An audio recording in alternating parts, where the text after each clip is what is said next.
¿Quiénes son los dueños de los medios de comunicación? ¿Los ciudadanos que los leen? No. ¿Quiénes? Las empresas y los grupos que hay detrás de ellos. Fíjate, si yo te dijera que el vicepresidente del Grupo Prisa es del Consejo de Administración de Acciona, ¿no te llamaría la atención? Acciona tiene 2 consejeros en el Grupo Prisa. ¿Tú crees que El País o la cadena SER pueden informar ahora del papel de Acciona con Ábalos, con Koldo, adecuadamente? Claro que no, claro que no. Ese es el problema de la corrupción. Tú sabes que la mayor parte de los medios de comunicación de este país están financiados por empresas del IBEX 35 y tienen entre sus propietarios y en sus consejeros a los grandes representantes de esas empresas, de bancos, de constructoras. Eso es lo que define el sistema como corrupto. Pero claro, mientras la gente diga, no, la corrupción es que los del PSOE y los del PP son unos golfos, pero las empresas españolas son la leche. ¿Cuál es la clave de la corrupción de la monarquía? ¿Quién le daba la pasta a Juan Carlos? Pues la pasta se le daban las empresas porque el rey actuaba como comisionista facilitando negocios de estas empresas. Que el AVE a la Meca, que no sé qué. Totalmente. De eso va. Entonces el problema es que lo que es estructuralmente corrupto es un sistema definido por eso que llaman libre mercado, que de libre no tiene nada, porque si fuera libre, ¿por qué hay que comprarse medios de comunicación y por qué hay que comprarse partidos políticos? ¿Por qué no es libre? Porque el capitalismo es básicamente un sistema corrupto.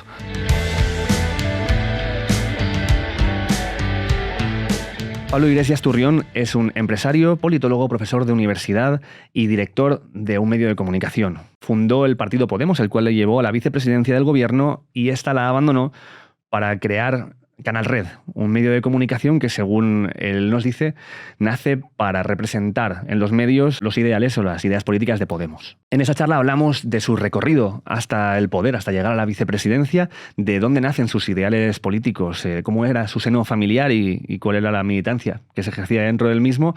Y también hablaremos de temas más generales, a lo mejor, como la definición de fascismo, dónde él ve ese fascismo representado en la sociedad y qué significa la democracia, si todos los partidos que forman parte de ella son en sí democráticos o no. Esa es una entrevista que tiene como partes más de cercanía y de buen rollo y algunas partes pues más tensas, porque como siempre intentamos hacer aquí, cuestionamos las ideas de las personas que tenemos delante y en qué argumentaciones se sostienen, lo cual puede llevar a veces, pues eso, a momentos un poquito más entorpecidos dentro de la conversación, pero espero que esos momentos te lleven a tener una idea más amplia de qué ideas son las que se defienden, por qué se defienden y cuál es el contexto desde el cual alguien toma una posición política. Espero ver tus reflexiones aquí abajo en los comentarios sobre muchas de las cosas de las que estamos hablando, y ya que vas a bajar por aquí, un poquito antes en la descripción tienes un link para comprar tu entrada para venir a vernos en directo al Sentido de la Birra Live, un show al que le afeitamos unas cuantas capas de seriedad a esto que hacemos aquí y en el cual además tú vas a poder participar porque puedes mandarnos un mensajito durante el espectáculo para hacernos una pregunta sobre el tema que haya elegido el invitado o invitada sorpresa que hay en cada espectáculo. Vamos a estar en varias ciudades de España, así que échale un ojo a ver si vamos a la tuya, y si no, no te preocupes porque estamos con una iniciativa que se llama La Gira Inversa, promocionada por nuestro banco y sponsor N26, en la cual puedes ganarte una entrada doble y que te paguemos el viaje y el hospedaje. Entra en nuestras redes sociales y en los reels vas a ver cómo puedes participar para venirte de gratis a cualquier lugar de España. Y ahora, sin más, te dejo con esta entrevista con Pablo Iglesias Turrión. Pues Pablo Iglesias, bienvenido al Sentido de la Birra. Un gustazo, tío.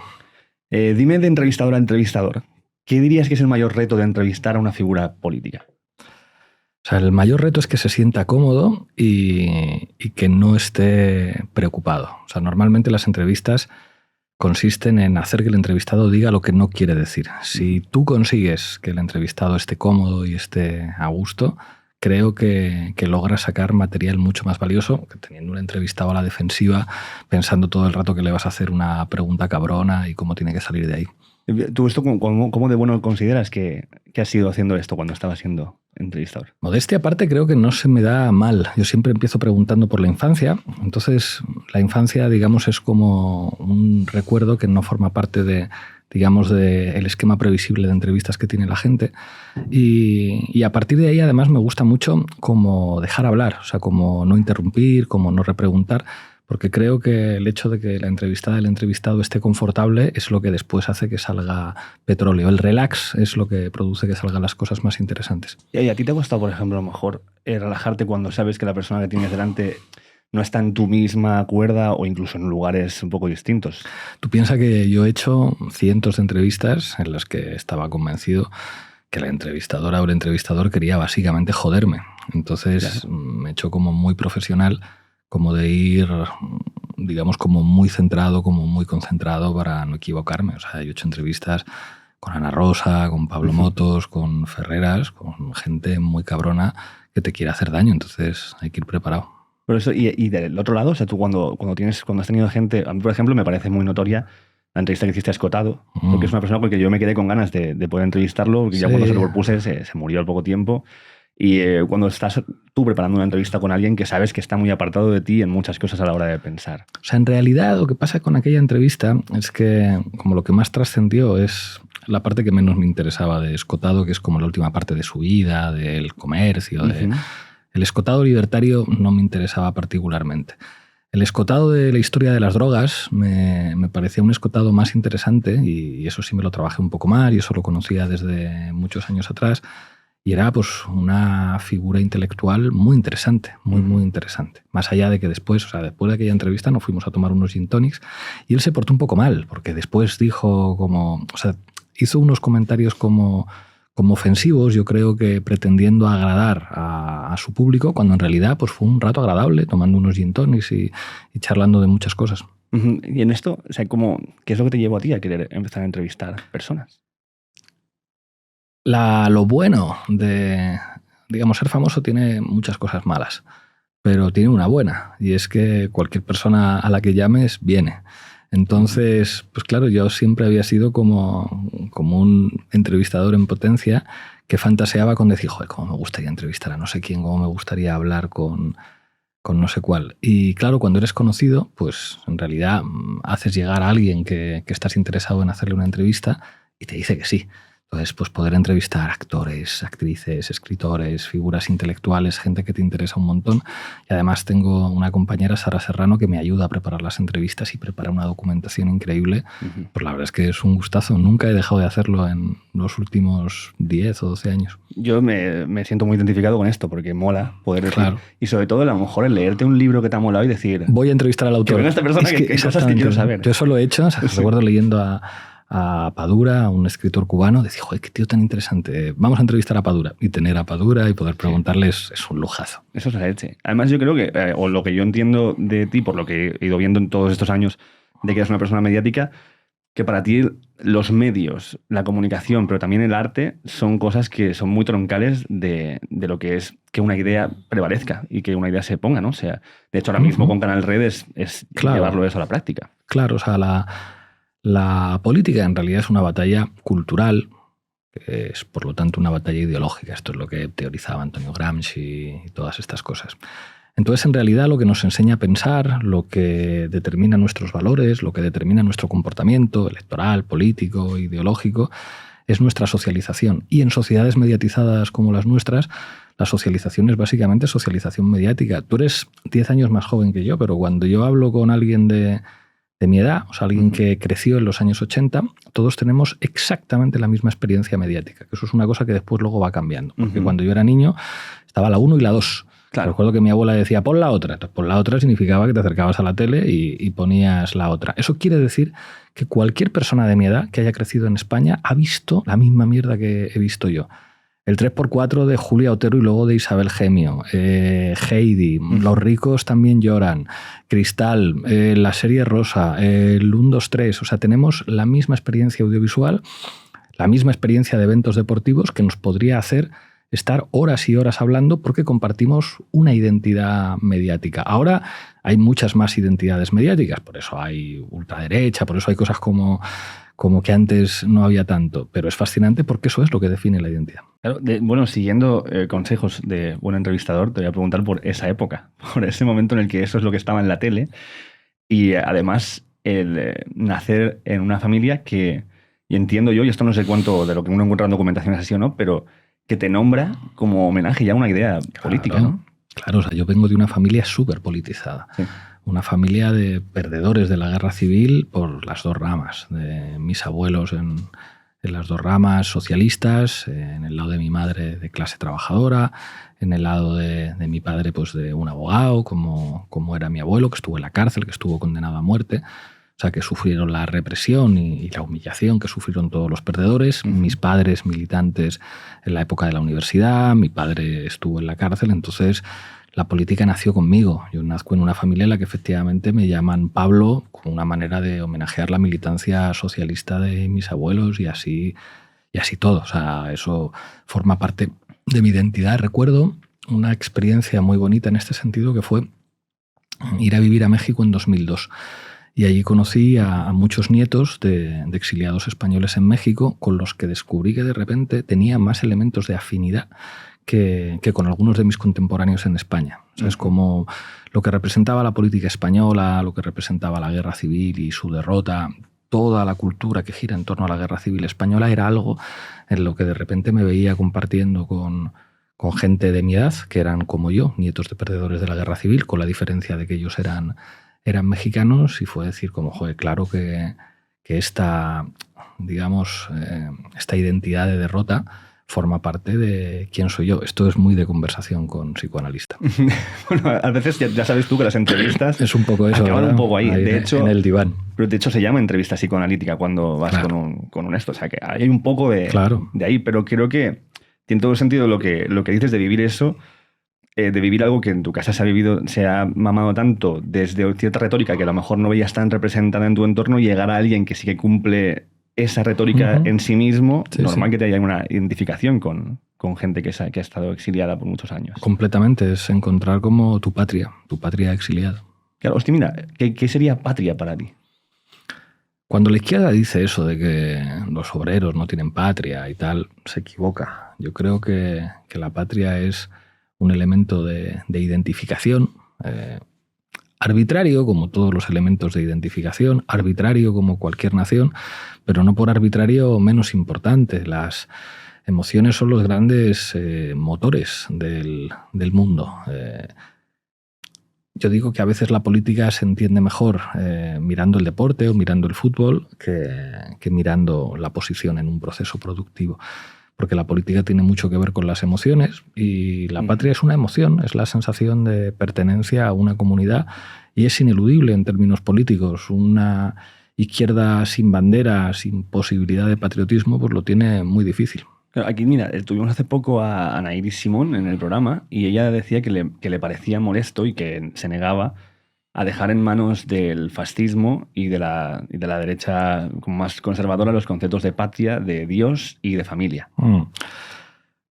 O sea, estaría de acuerdo con esa frase, pero no me gusta mucho Ana Iris Simón. O sea, como, digamos, como para empezar, a todos los que escriben en el país, digamos, les pondría como en cuarentena. Es decir, ¿cómo cuarentena? Claro, o sea, es como, ¿por qué te dejan escribir en el país? O sea, es muy difícil parecer, digamos, parecer algo distinto a la lógica del poder escribiendo en el país. Podría haber excepciones. Manolo Vázquez Montalbán escribía en el país, pero el rollo como de Ana Iris Simón, de vuelta a las tradiciones, vuelta al campo, el concepto de maternidad, de pareja, de valores, me parece como una vía posmoderna como cualquier otra.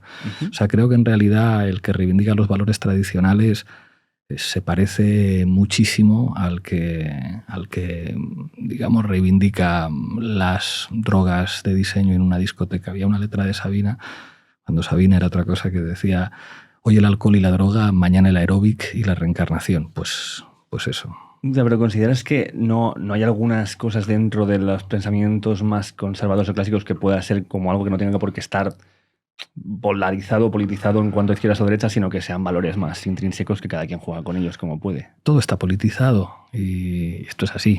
O sea, es como sacar la política de los valores es inviable. Todos los valores están politizados. Lo que no me convence es vender como antiposmoderno lo que en última instancia es una expresión más de los momentos posmodernos en los que todo el mundo busca como espacios de evasión, me voy al campo a hacer un huerto y tal, porque así salgo de la lógica del capitalismo. No sales de ninguna lógica haciendo eso, igual que no sale de esa lógica el que decide ponerse ciego de cristal los fines de semana. Es todo lo mismo. Pero hay forma entonces de salir de esa lógica. No, claro que no.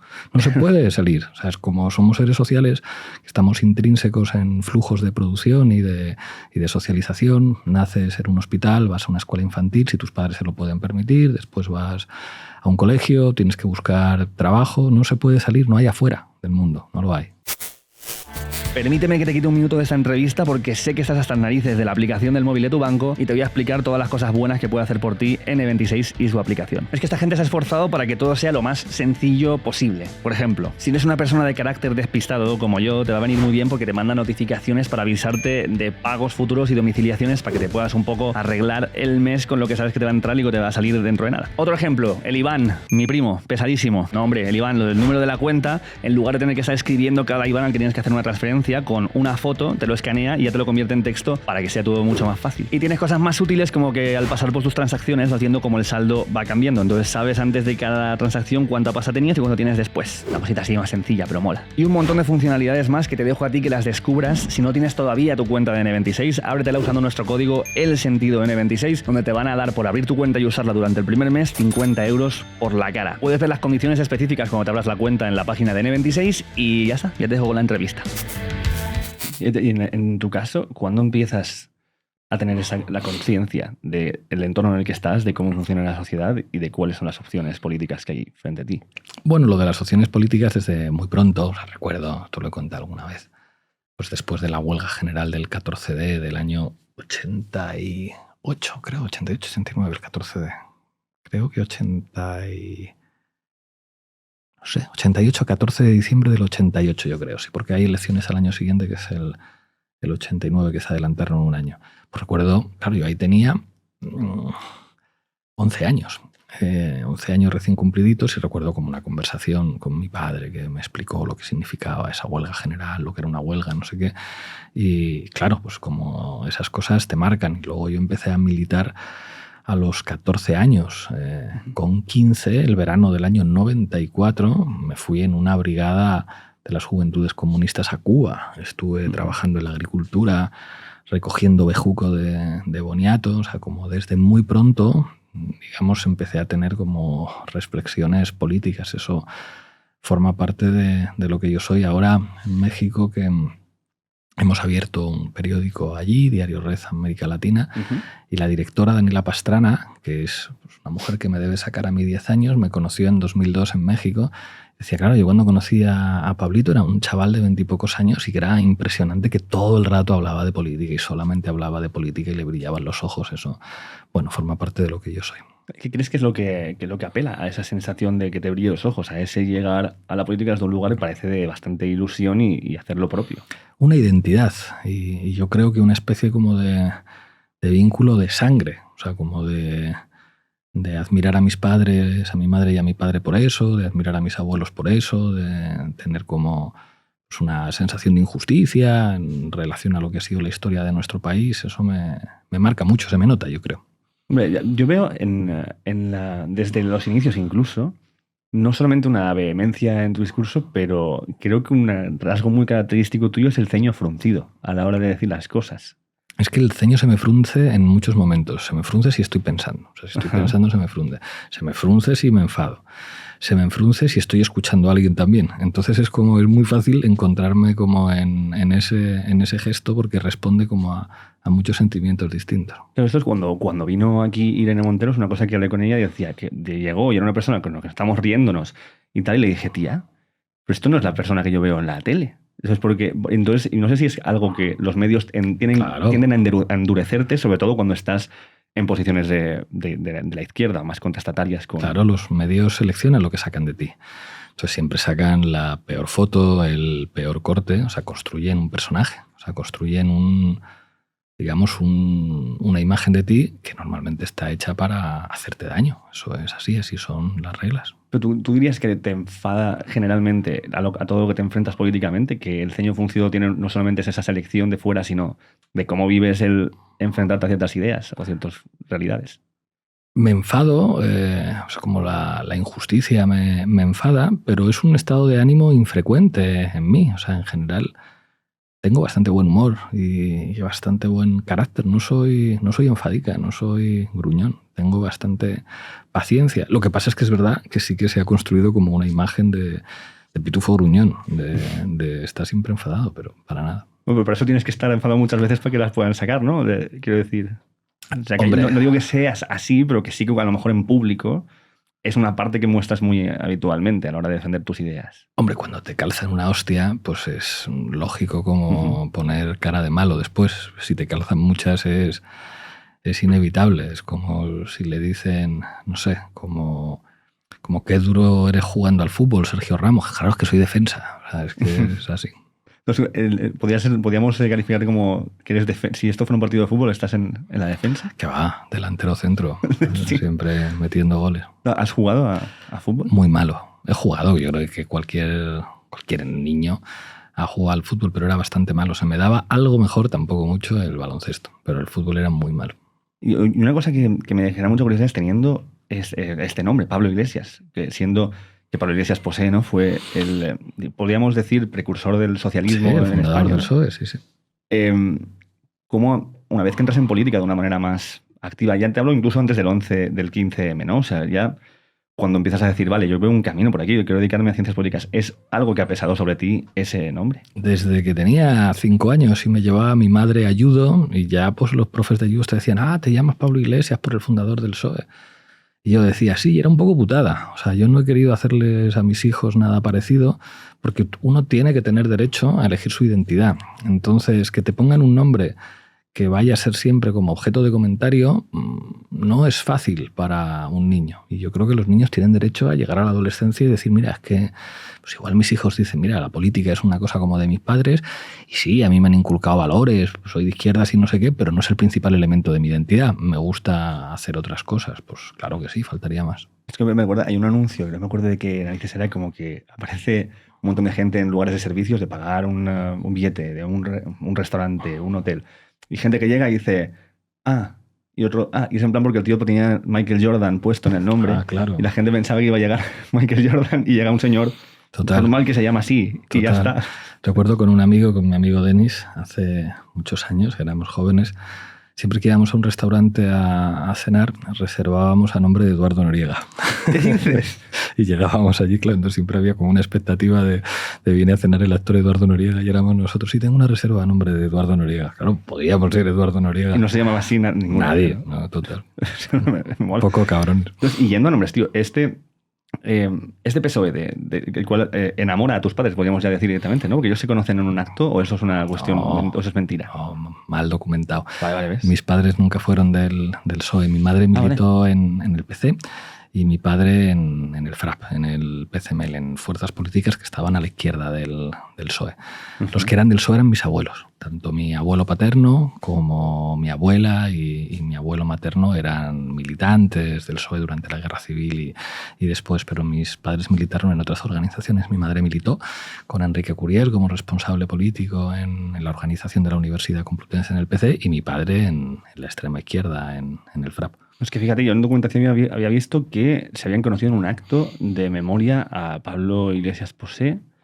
Eso, y ahí puede ser que se conocieran y no sé qué. No lo sé, yo creo que no. La historia que conozco de mi padre es que la primera vez que vi a mi madre fue en la cola de la facultad de Derecho para matricularse. Entonces resulta que estuvieron en la cola como mucho rato esperando la cola y no sé qué y tal. Y había allí una vieja que era como una de las administrativas de la facultad, muy poco querida por el estudiantado, en total que les cierra la ventanilla en las narices y les dice que tienen que volver ya después de comer 2 horas después.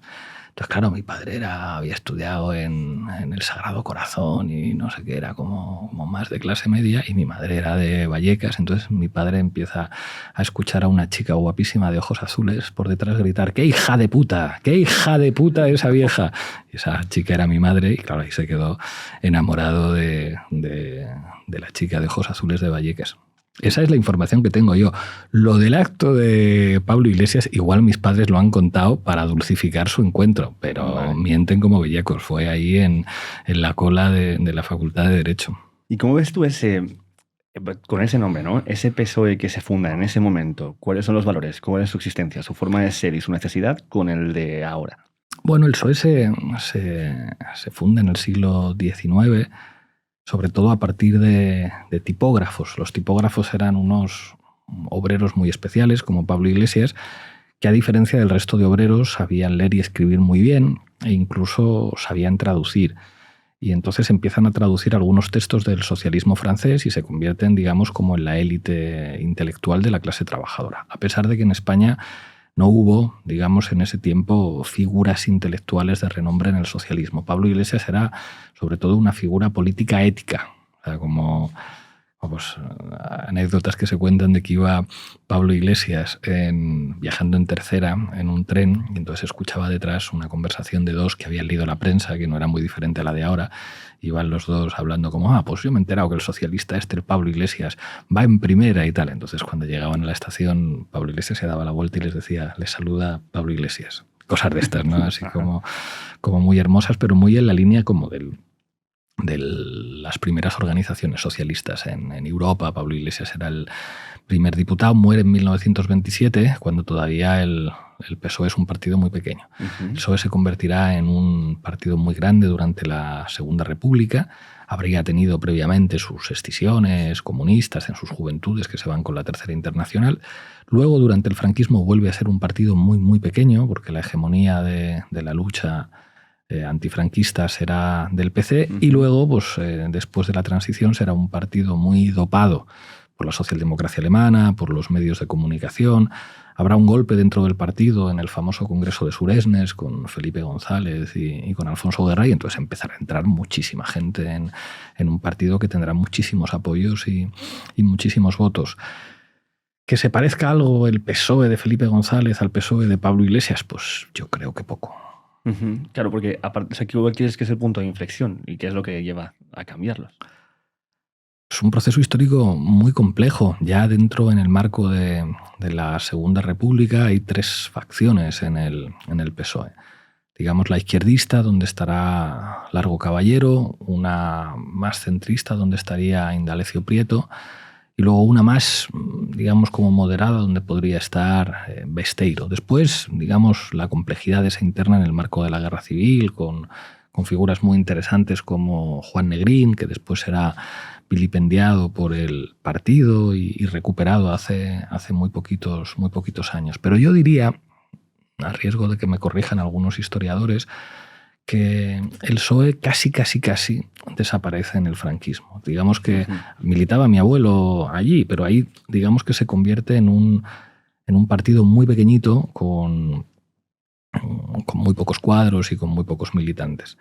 Y en el contexto de la transición, de hecho, habrá como muchos partidos socialistas. En Cataluña habrá una familia socialista distinta, en Galicia los socialistas andaluces, pero en ese proceso digamos que habrá un renacimiento del partido, pero que ya tiene muchos elementos de desconexión con el viejo partido socialista, mucho más marcado por las tendencias europeas, por el contexto de la Guerra Fría y por una personalidad determinante de una figura carismática como Felipe González, que, bueno, pues que tiene clarísimo, enseguida tiene claro pues que hay que apostar por la OTAN, que hay que apostar por la Comunidad Económica Europea, por una especialización de España en la división europea del trabajo, en algo, digamos, como muy diferente al pasado. Y al mismo tiempo es un partido capaz de captar a muchos viejos izquierdistas, que presenta muchas caras jóvenes frente a un PC que primero va presentándose como PC con la olla y el martillo y que prácticamente se presenta a las primeras elecciones del 77 con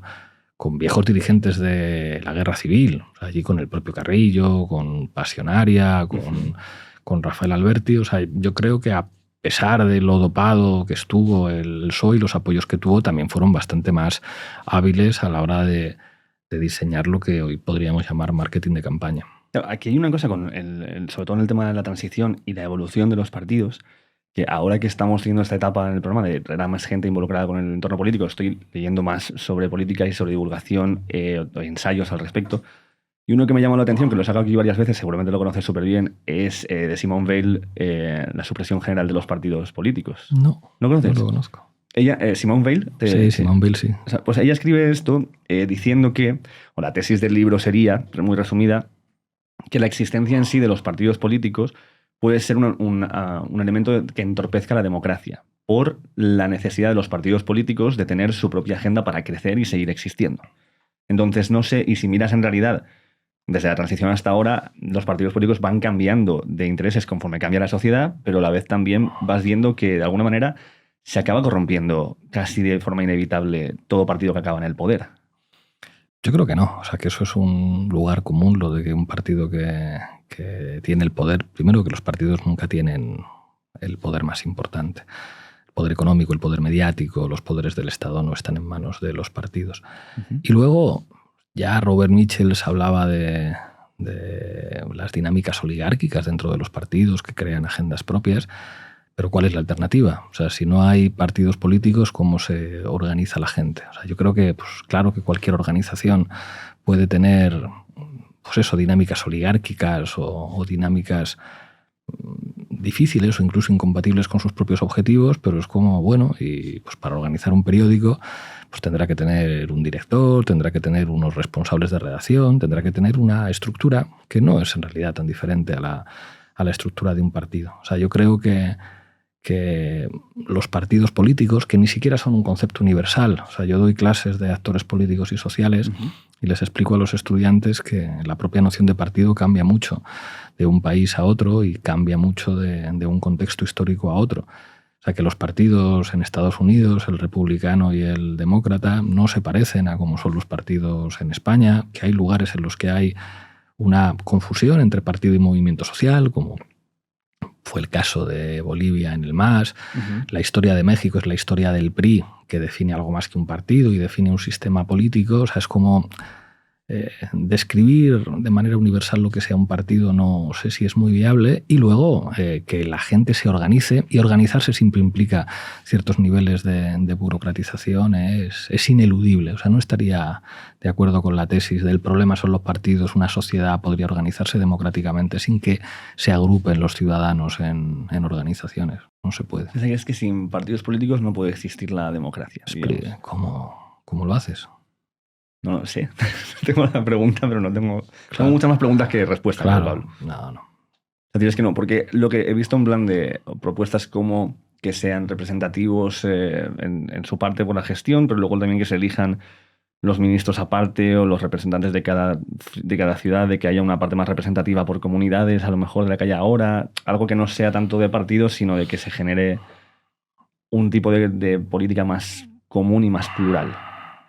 Pero pocas esperanzas le ves a esto. Es que, o sea, yo creo que es imposible que haya participación si no hay organización. O sea, es como, no, yo elijo a ciudadanos individuales. Pero claro, es como, ¿qué representa un individuo? Lo lógico es como que lo colectivo sea lo que sirva para expresar o unos intereses o unas ideas o una serie de proyectos. O sea, la democracia es ineludiblemente organización social. O sea, una democracia sin organizaciones ciudadanas es inviable. Y luego la democracia es muchas más cosas. O sea, si entendemos que demos y kratos significa el poder en manos del pueblo, pues democracia tendría que ser una sociedad en la que la mayor parte del poder esté repartido.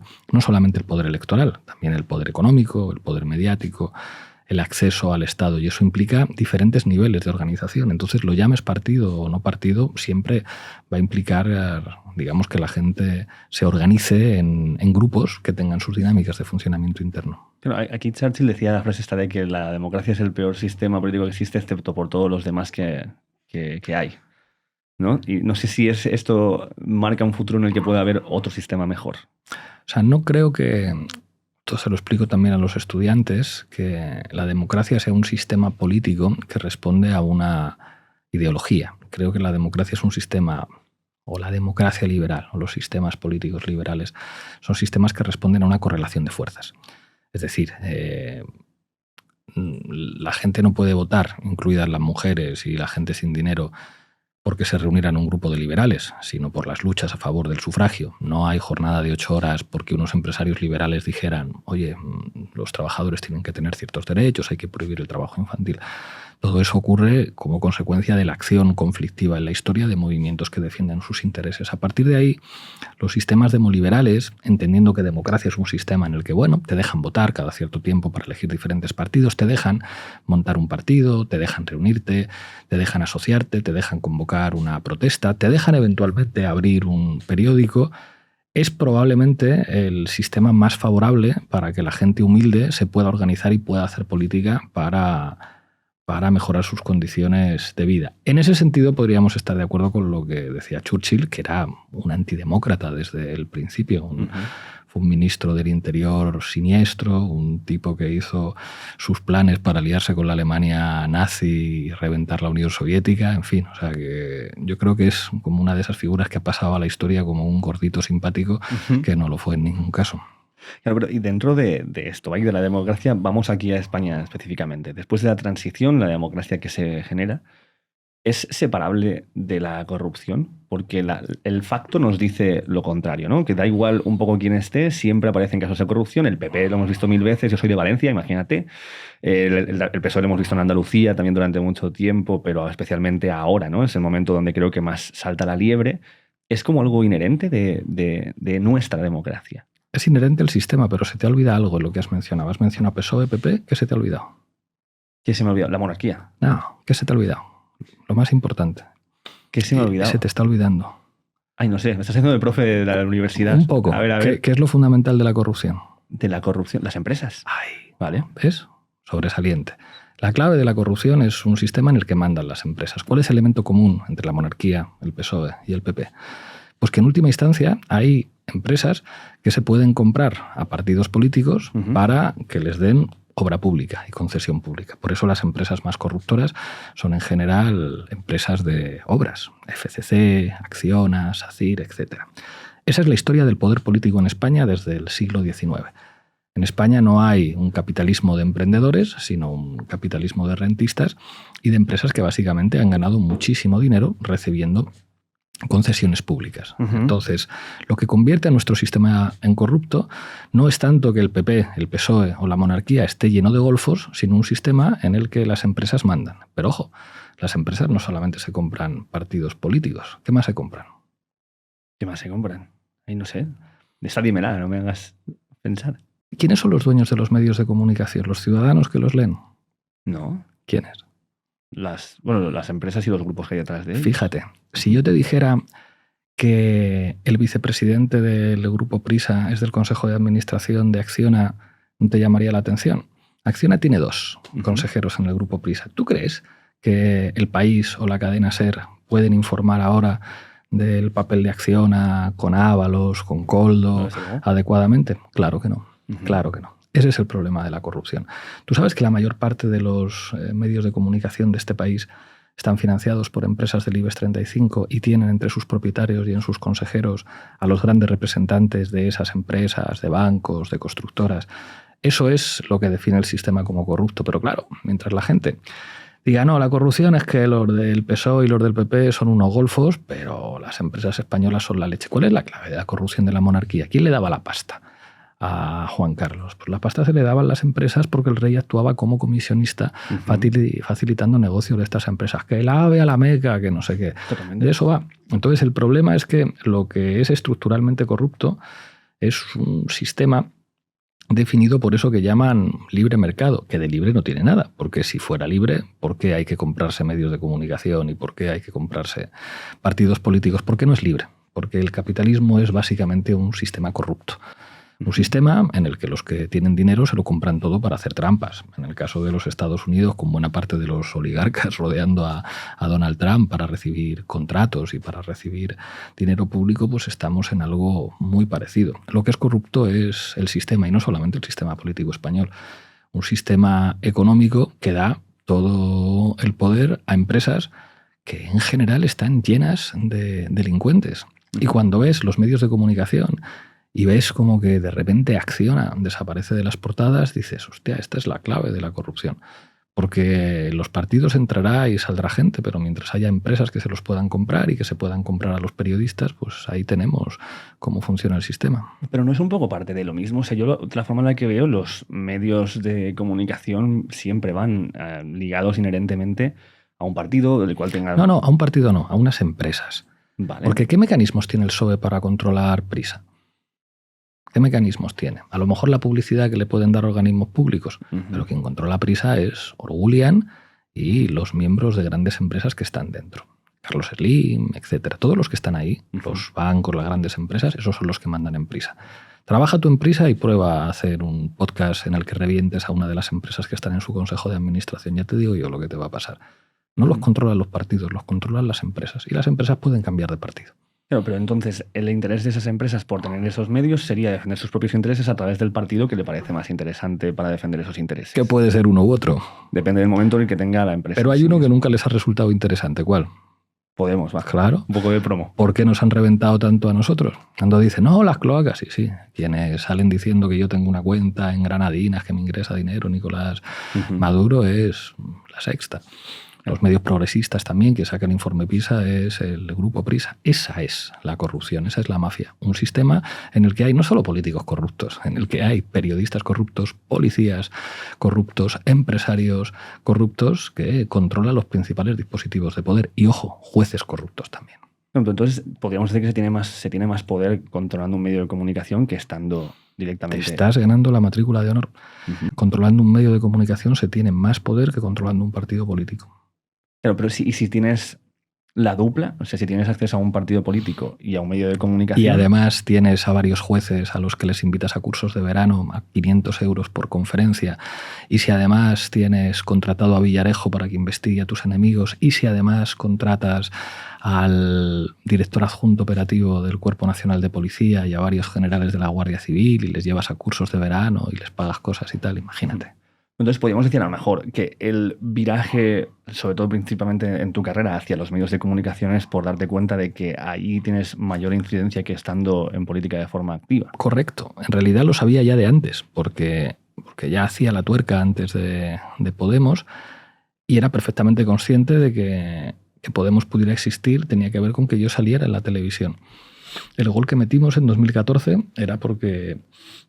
éramos perfectamente conscientes de que ese gol temporal que habíamos metido, de que muchas teles me estaban llevando porque daba audiencia, nos podía permitir acumular un patrimonio político para crear un partido, pero eso siempre lo tuvimos claro. Es verdad que después de 7 años de experiencia política ahí en el fregado, pues he aprendido muchísimo y no he hecho sino confirmar pues, que efectivamente que los partidos, que los medios de comunicación son los verdaderos partidos y mandan más que los partidos. De hecho, la gente no milita en los partidos, milita en los medios de comunicación.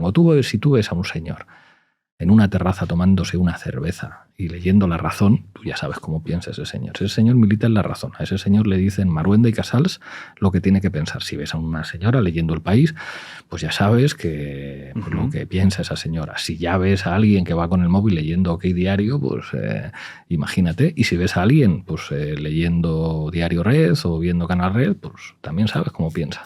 Pero entonces podemos decir que siempre hay un encorte editorial que va a favorecer los intereses del medio en sí mismo, de la empresa detrás de ese medio. Entonces no hay la información y el periodismo como tal cuando empieza a ser propaganda o cuando deja de serlo. Siempre tiene un sesgo ideológico, lo que hay que hacer es reconocerlo. Hay prensa conservadora que tiene una enorme calidad. El País es un periódico de mucha calidad en el que firman periodistas que cuentan cosas muy interesantes. El buen periodismo no quiere decir que estén de acuerdo contigo, pero claro que tienen línea editorial. En El Español puede haber piezas muy interesantes. Fernando Garea es un buen periodista y escribe piezas interesantes, pero claro, escribe en El Español. Igual que tú lees pues a Zarzalejos, que escribe creo que en El Confidencial, y dices, hostia, este tipo es muy interesante, pero es de derechas. La clave es que la gente tenga educación mediática suficiente para saber los enfoques editoriales, los marcos que maneja una determinada publicación, que puede tener calidad independientemente de la ideología que tenga, pero sin educación mediática la gente está indefensa. Todos los medios de comunicación tienen objetivos e intereses y tienen una línea editorial concreta, claro que sí. Y si cuando se habla, por ejemplo, de Canal Red, ¿no? Que es, vamos a decir tu canal, es tu empresa la que está detrás, aunque hay mucha gente detrás, ¿no? Pero, claro. Cuando se habla de Canal Red como un medio que busca la agitación y la propaganda, ¿te parece que es algo correcto? Los términos agitación y propaganda tienen una carga valorativa negativa. O sea, es como parece que propaganda sería como lo contrario al buen periodismo. La base, que ha recibido ya algunos premios, es definida por muchos como periodismo de calidad. O sea, de cuando la base te está informando del conflicto en Oriente Próximo, cuando te está hablando de política latinoamericana, cuando te habla de la guerra de Ucrania, mucha gente lo reivindica como decir, joder, esto sí que están haciendo periodismo. Entonces, cuando alguien lo define como agitación y propaganda, que son dos palabras bonitas, pero que tienen una carga valorativa negativa, para lo que está pretendiendo hacer es, digamos, desacreditar a tu medio. Si yo dijera, he estado en un podcast que se llama El sentido de la birra, que es pura agitación y propaganda a favor de 1906, pues dirían, allí solamente se dedican a promocionar una cerveza. Ya no está, ya no tenemos en la cerveza. Yo qué sé, pero me explico. Entiendo. Entonces, nosotros tratamos de hacer periodismo de mucha calidad, pero sin engañar a la gente. Claro que somos un medio de comunicación con una línea editorial de izquierdas. Y si alguien dijera, sí, cercana a Podemos, pues claro que sí, no es un órgano de expresión, pero claro que compartimos proyecto político, social y cultural con Podemos. Pero aquí hay una cosa que, justo buscando información sobre Canal Red y de cómo ha ido el tiempo cuando se crea la empresa y que se crea, veo que el último nombre que tiene la sociedad de la que tú ves es Agitprop. Claro. Que justamente, y entonces digo, ¿qué narices quiere decir Agitprop? Porque yo no estoy tan metido en política, ¿no? Entonces, sí. Te puedo leer lo que encontré en Wikipedia y tú me dices esto, ¿vale? Porque a mí me ha sido comprando, ¿vale? Ok, pues quiere decir esto, ¿no? Pone Agitprop. Es una estrategia política difundida a través del arte, de la literatura y otros medios, usando como métodos la agitación y la propaganda para influir sobre la opinión pública y de ese modo obtener réditos políticos. Por otro lado, sugería urgir a la gente a hacer lo que los líderes soviéticos esperaban de ellos en ese momento. Teóricamente, la propaganda por sí misma debía actuar en la mente pasiva de los individuos, mientras que la agitación lo haría respecto a las emociones activas. Aunque es más bien pretendida una visión analítica, en la vida real iban juntas ambas y creaban esta frase de agitación y propaganda. ¿Por qué le pones este nombre a la empresa? Es un homenaje al movimiento comunista. O sea, la Agitprop era como concebir la acción política como una acción cultural, o sea, como una acción de agitación de masas a nivel cultural. Son dos palabras que se han manoseado tanto que tienen una carga valorativa negativa. Yo de eso soy consciente, pero por eso te lo decía antes. Pero te decía que son dos palabras hermosas. Y el Agitprop es como una manera de hacer un homenaje al movimiento comunista y a su capacidad de penetración cultural. Igual que el logotipo de la empresa, ¿has visto cómo es? ¿El de la E entre paréntesis? No, de Agitprop. ¿Has visto que no te aparece ahí el logo? No, espérate, pero lo busca el logo. Lo busco y lo ponemos aquí, ¿vale?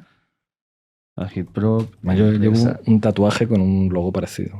Hostia, vale. Espérate, a ver si lo encuentro. Vale, perfecto. Sí, es aquí. Lo voy a poner aquí para que se vea grande. Eso es un homenaje a un cuadro de Lisinski, que es un pintor o un diseñador gráfico, porque los soviéticos inventan el diseño gráfico, soviético, judío, y que en un cuadro en el que está inspirado ese logo habla de los rojos penetrando a los blancos. O sea, el triángulo rojo representaría el ejército rojo pinchando la burbuja del ejército blanco. Digamos, hay como un cierto belicismo revolucionario del éxito del ejército rojo en la revolución en ese cuadro, entonces jugamos con ese símbolo. Pero me gusta que lo hayas investigado, porque nadie se había dado cuenta de eso. Me parece un guiño interesante, pero a la vez sí que es verdad que si lo ves desde fuera, te hace pensar un poco en que lo que se está buscando es una manipulación y agitación de la gente más que información. Al contrario, o sea, nosotros no ocultamos quiénes somos. Normalmente los que manipulan y mienten son los que se presentan a sí mismos como medios imparciales y objetivos. Nosotros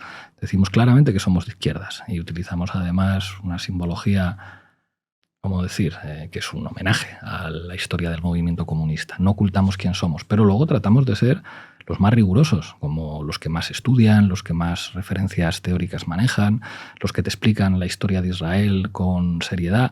Y si tú ves nuestros programas, yo creo que en términos de profundidad intelectual hay poquita gente que pudiera entrarnos a competir, pero sin ocultar cómo pensamos. Claro, sí, porque yo aquí veo, por ejemplo, que dentro de línea editorial no sé cómo de laxos sois. Aquí hay una línea a lo mejor un poco más crítica internamente, o si tiene que seguirse como la línea de mostrar las cosas de una manera concreta, que es una subjetividad elegida, como estás diciendo, ¿no? Sabemos que vamos por un lugar.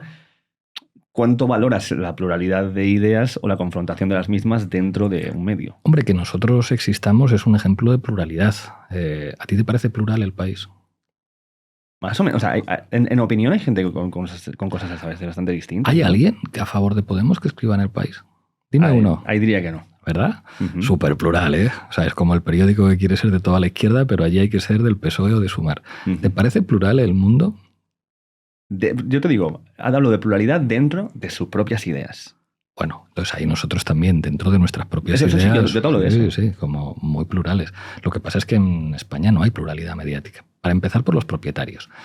Si casi todo lo que ves, lo que lees y lo que oyes es propiedad de un oligopolio de empresas, que es como es en España, como Mediaset, de la familia Berlusconi, tela. Que los Berlusconi tienen los medios o A3 Media del grupo Planeta, con Creueras, con Ferreras, con Mauricio Casals, decir, joder, una pluralidad de narices en este país. En España no hay pluralidad mediática, lo que hay es grandes conglomerados, en general controlados por la derecha, y una serie de mafias periodísticas que gozan de total impunidad. El hecho de que nosotros existamos hace que, bueno, pues que la gente pueda leer otra cosa diferente a la que leen en la mayor parte de los medios de comunicación. A mí me genera sobre todo curiosidad el caso con Sergio Gregori, que luego fue muy, muy movido en redes y todo esto, ¿no? De alguien que estaba aparentemente tan al frente de la línea editorial incluso del canal, presentando El Tablero, ¿no? Que era el programa insignia de Canal Red, o al menos uno de ellos, de los más importantes. La desvinculación de él y luego sobre todo la crítica interna desde Canal Red y gente que trabajaba a la figura de Sergio Gregori. Y me da mucha curiosidad saber por qué se produce esto. ¿Tú me podrías nombrar algún medio en el que alguien presente un programa de televisión y salga a criticar al medio de comunicación en el que está presentando ese programa? Uno, ponme un ejemplo. Pues eso. O sea, ¿pero consideras que eso es básicamente es enemistarse directamente con el medio? En ningún medio he visto yo que alguien pueda criticar la línea editorial de su propio medio, lo que hace su propio medio en un programa de ese medio. No he visto en El País decir El País lo hace mal, no he visto en Antena 3 decir Antena 3 lo hace mal, no he visto a nadie en La Sexta diciendo Ferreras corrupto, no lo he visto. Y todo el mundo tiene derecho a pensar como quiera y a fundar su propio medio y a organizar sus cosas, pero los medios tienen línea editorial y también un respeto por el trabajo de los compañeros. Pero en este caso, por ejemplo, ¿por qué no se le despide directamente? Ya está, si estamos hablando de que alguien que ha hecho una traición, pongamos, interna, si se le ve de esa manera, a Canal Red, ¿no? ¿Por qué no echarlo y ya está? Porque eso depende del derecho del trabajo. Tú no puedes echar a alguien porque no te gusta lo que haya dicho. Le puedes sugerir que haga otra serie de actividades y demás, pero el derecho laboral no permite esas cosas. Y si alguien está de baja, Sergio Gregori sigue en Canal Red, lleva de baja como año y medio ya, pues se respeta su baja y se paga lo que se tenga que pagar, y cuando se le termine la baja se le reincorpora, porque así es el derecho del trabajo. O sea, aquí me viene la pregunta que te hizo Vito Quiles, que... Pero yo te tiro el micrófono. No, están anclados a la mesa. Voy a aprovecharme de eso. Pero sí que es verdad que alrededor de eso se creó una denuncia por acoso laboral, que sé que habéis ganado en primera instancia, ahora se está revisando, ¿no? Otra vez de nuevo. ¿Cuál es tu análisis de esto? Porque además me parece que siendo un partido que ha defendido tanto los derechos de los trabajadores, es algo que tiene un golpe o una significación más fuerte. Hombre, si ganas el juicio, será que tienes razón, ¿no? Bueno, está de momento por ver De momento la sentencia que hay dice que actuamos bien en todo momento. En todo momento. Entonces, ¿consideras que es como una cuestión de mala fe o algo así el crear esta denuncia? No me toca a mí juzgar eso, pero tú me contarás. Si dices una serie de cosas y un tribunal, siendo nosotros además, dice que no hay nada de lo que estás planteando, pues tú me contarás, pero está, en fin, o sea, como falta que se resuelva el recurso, que no va a tardar en resolverse, y poco más que comentar al respecto. A mí es lo que, quizás la parte detrás de todo esto que me genera más, o la pregunta detrás de eso es si al ser empresario, tu visión de lo que significa tener una empresa y trabajadores y cómo funciona esta relación entre el empresario y el trabajador, se ha modificado de alguna manera, si ha ganado matices para ti, si la ves de una forma distinta a desde la militancia que siempre tenemos a la empresa como aquel mal, ¿no?, que oprime a los trabajadores. Hombre, es obvio que en la posición en la que está uno siempre puede implicar matices, pero yo creo que en sociedades como las que vivimos es imposible hacer política en los medios de comunicación sin contar con estructuras empresariales propias. Y a partir de ahí lo que hay que hacer es respetar el derecho laboral, que es lo que nosotros hacemos de manera escrupulosa. Y ves como, pero mi pregunta más sería si te has encontrado con una forma distinta de entender a lo mejor a los empresarios. Pienso lo mismo que he pensado siempre. Siempre dije, mucho antes de tener una empresa, que en sociedades como estas hacen falta empresarios de izquierdas. De hecho, había mucha gente que me criticaba, ¿por qué eres amigo de Jaume Roures? Y decir, joder, ojalá hubiera más gente como Jaume Roures que ha utilizado la pasta que ha ganado como empresario para hacer pues, las películas, por ejemplo, de Fernando León o películas como Salvador Puig. En esto siempre he sido muy heterodoxo. Yo creo que en sociedades de mercado la izquierda tiene que estar organizada en todos los ámbitos y tiene que buscar también alianzas ahí. A mí me encantaría tener mucho dinero y poder producir cine. No es el caso. Somos una empresa pequeñita que además pues, todo lo que gana lo reinvierte en contratar más gente y en tratar de crecer, pero claro que me gustaría pues, poder ganar más dinero y hacer series y hacer cine. Me encantaría. Vamos al micrófono porque para mí fue algo muy llamativo, que además se abrió la veda de lanzamiento de micrófonos desde entonces. No, hombre, no. O ya había habido alguno. Había habido 2 antes. Claro, pero luego fue Maestre, fue después, ¿no? No, fue antes. Fue antes. Sí. ¿Y cómo se llamaba esta mujer de...? Ana Pardo de Vera. Se lo tiró a Bertrand Endongo y todo esto. ¿Por qué hacer esto? Este gesto además es muy significativo. Porque son nazis. No son periodistas, son nazis. Endongo es un nazi. Y Vito Quiles es un nazi. Se disfrazan de periodistas, pero no son periodistas haciendo preguntas, son escuadristas, son violentos. Ayer, es como... Esa gente no se le puede dar la consideración de periodista y hacerlo es ser cómplice de ellos y abrir la puerta a los que no dejarían hablar a nadie. No van con la intención de hacer preguntas periodísticas, van con la voluntad de agredir. Nosotros tenemos un vídeo de un juicio que tuvimos con neonazis, con Endongo, golpeando con su micrófono a una señora que estaba provocando todo el rato. Y si además le has tenido aquí, yo creo que te equivocaste. Quien da la palabra a un nazi está, bueno, pues colaborando con ellos y yo creo que esto te lo deberías hacer mirar. O sea, has sentado un nazi aquí y le has dado voz a un nazi aquí y eso no es hacer buen periodismo. ¿Qué es lo que lo caracterizaría como nazi desde tu punto de vista? Dime algo por lo que no es nazi. De sus opiniones, dímelo tú. Nazi ¿Qué te parece? ¿Un tipo plural, un liberal, un libertario? No, bueno, yo creo que es lo que él mismo se autocaracteriza, que es un ultracatólico conservador, ¿no? Es un escuadrista, conservador.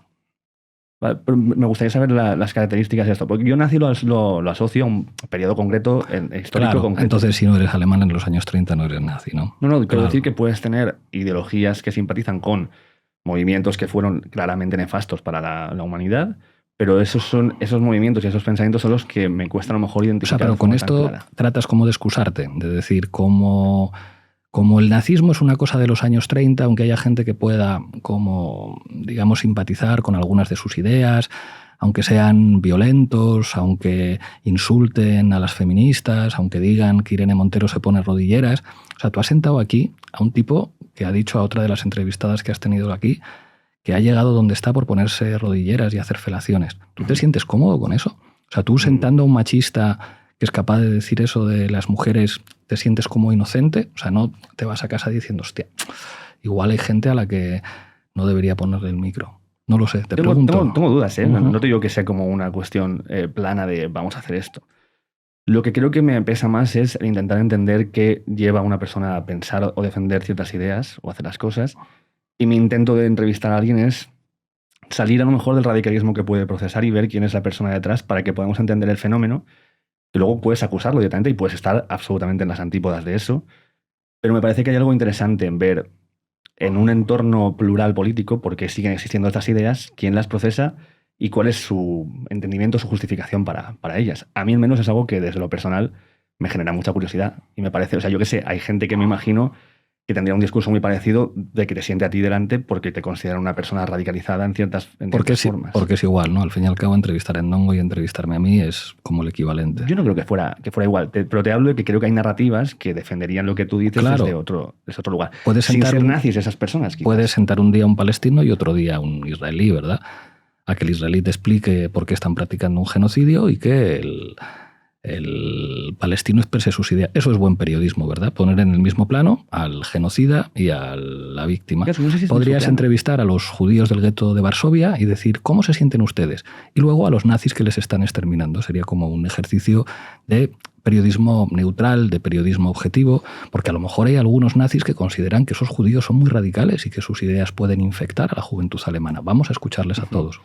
Evidentemente, cuando hay una agresión a los derechos humanos y hay gente matando a otras personas y privándoles de la libertad y todo esto que entendemos que está mal, por supuesto me parece como algo, ¿no? O sea, ¿Y qué es lo que propone la extrema derecha? Pero ¿sabes qué? Que a la vez también me parecería interesante entrevistar a un asesino en serie.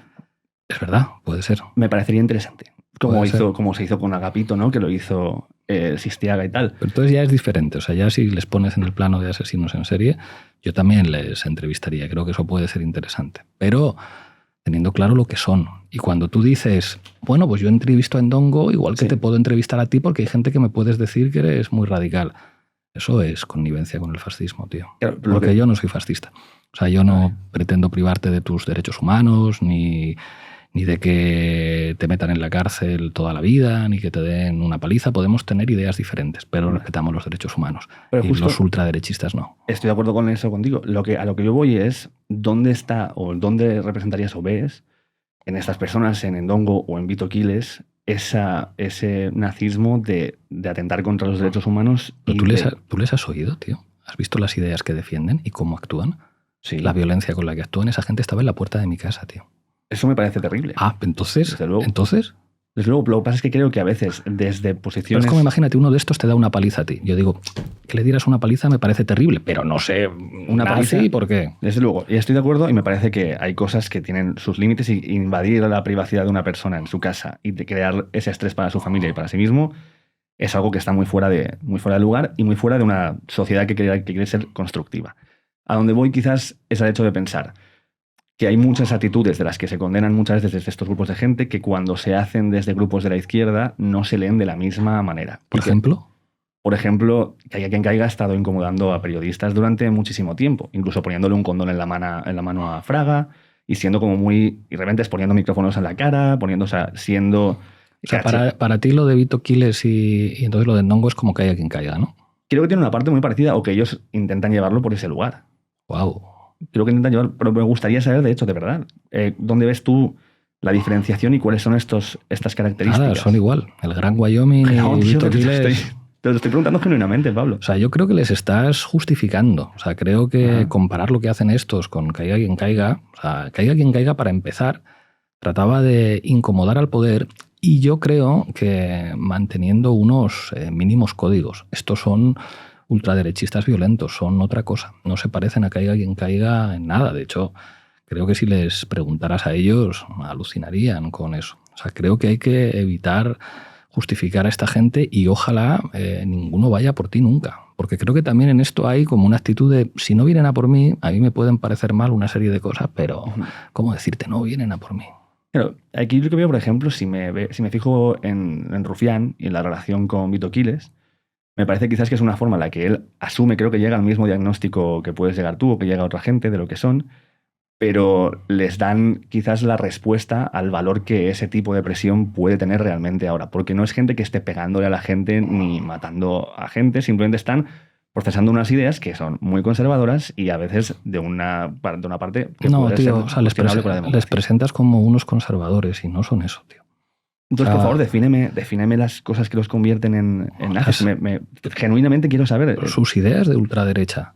Vale. O sea, ellos no respetarían nuestros derechos. Piensan que todos nosotros tenemos que estar en la cárcel. O sea, piensan que hay que dejar que se ahoguen en el mar la gente que va huyendo de la miseria en una patera. Ellos piensan que dicen abiertamente que las mujeres feministas han adquirido posiciones de poder por practicar felaciones a sus jefes políticos. Entonces, esto lo sabes. Entonces, ¿por qué me lo preguntas otra vez?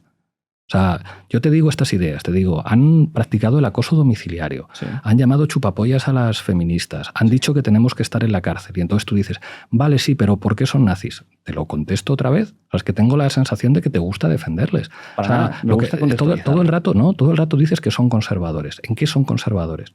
Bueno, que Decir que Irene Montero lleva rodilleras es ser conservador. Eso es ser un por conservador. supuesto que no es una falta de respeto. Entonces, ¿por qué insistes en que son conservadores? Y no pones el acento en el que faltan el respeto y generan situaciones de violencia en las ruedas de prensa. ¿A ti te parece normal su actitud en las ruedas de prensa? Claro que no. Entonces, ¿por qué dices que son conservadores? Cuando tú dices que un ultraderechista es un conservador, le estás legitimando. Pero porque la parte de la... Y Claro. Pero no, te lo juro que no quiero hacer una defensa de algo porque Pero lo estás haciendo. Vale. Lo que quiero aquí entender Incluso has es- llegado a decir que, bueno, pero es que tú puedes ser muy radical para mucha gente. ¿Perdona? Pero no estoy justificando, estoy diciendo que hay mucha gente que podría Sí. decirme lo mismo. Y hay gente de que otra dice que persona. tú eres un violador y que has acosado a algunas mujeres.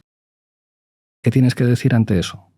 Eso es algo que has sacado como ahora de... Como... ¿Verdad? O sea, es como tú dices, que Claro. o sea, es como esto a qué viene, que hay alguna gente que diga que yo soy un acosador. Pues es como, ¿y a qué viene que tú digas que hay gente que piense que yo soy aquel destripador? O sea, eso no es un argumento. No, a mí lo que me pasa es que veo mucho la narrativa política en lo que estamos actualmente dentro de un entorno de polarización que a veces lleva... Pero es que cuando tú hablas en torno de polarización, Sí. estás poniendo al mismo nivel a los fascistas y a los antifascistas. Es que, claro, para alguna gente los antifascistas son también muy radicales como los nazis. Deja de justificar a los nazis. Deja de justificar a los nazis. Querer entender un fenómeno, dirías Sí, que sí, es que no, justificarlo. querer entender un fenómeno es genial, pero poner al mismo nivel a los antifascistas y a los fascistas no es querer entender un fenómeno, Vale. es justificar a los fascistas. Ok, entonces creo que Igual que poner al mismo nivel a los judíos y a los nazis o a los sionistas y a los palestinos. Vale. Poner al mismo nivel a los judíos y a los nazis es justificar a los nazis. Poner a un mismo nivel a los sionistas y a los palestinos es justificar a los sionistas. Vale, entonces vamos a hacer una cosa que creo que va a marcar un marco de conversación más justo en esto. ¿Cómo definiríamos el fascismo?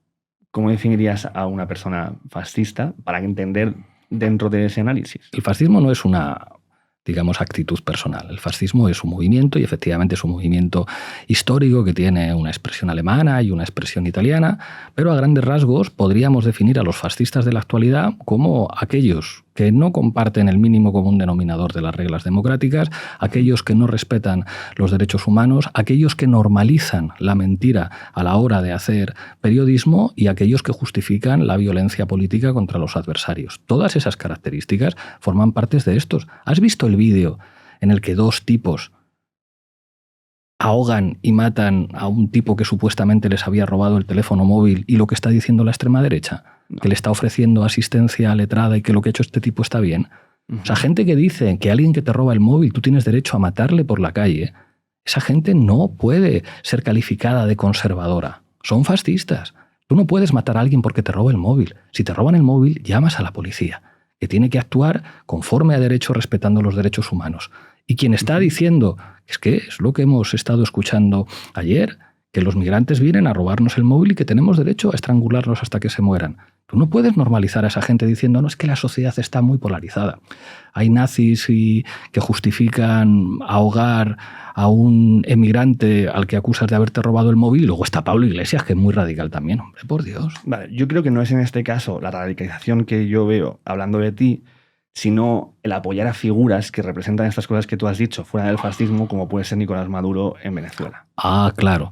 Entonces Creo que eso es lo que lleva a gente a decir, ostras, pero entonces esta persona Si está cu- haciendo muchas de esas si cosas. cuela, cuela, y si no, Venezuela. ¿Lo ves muy diferente a lo mejor a...? Lo veo cutre. O sea, veo cutre que yo te esté hablando del fascismo y tú digas, y tú, Venezuela. No, lo que quiero hacer es comparar. Lo que tú has dicho, ¿no? Es matar la libertad de expresión, tener violencia contra los opositores, hacer ¿Sabes? manipulaciones públicas. ¿Sabes quién legitima a Nicolás Maduro? Repsol. ¿Por qué? Porque hace negocios con PDVSA.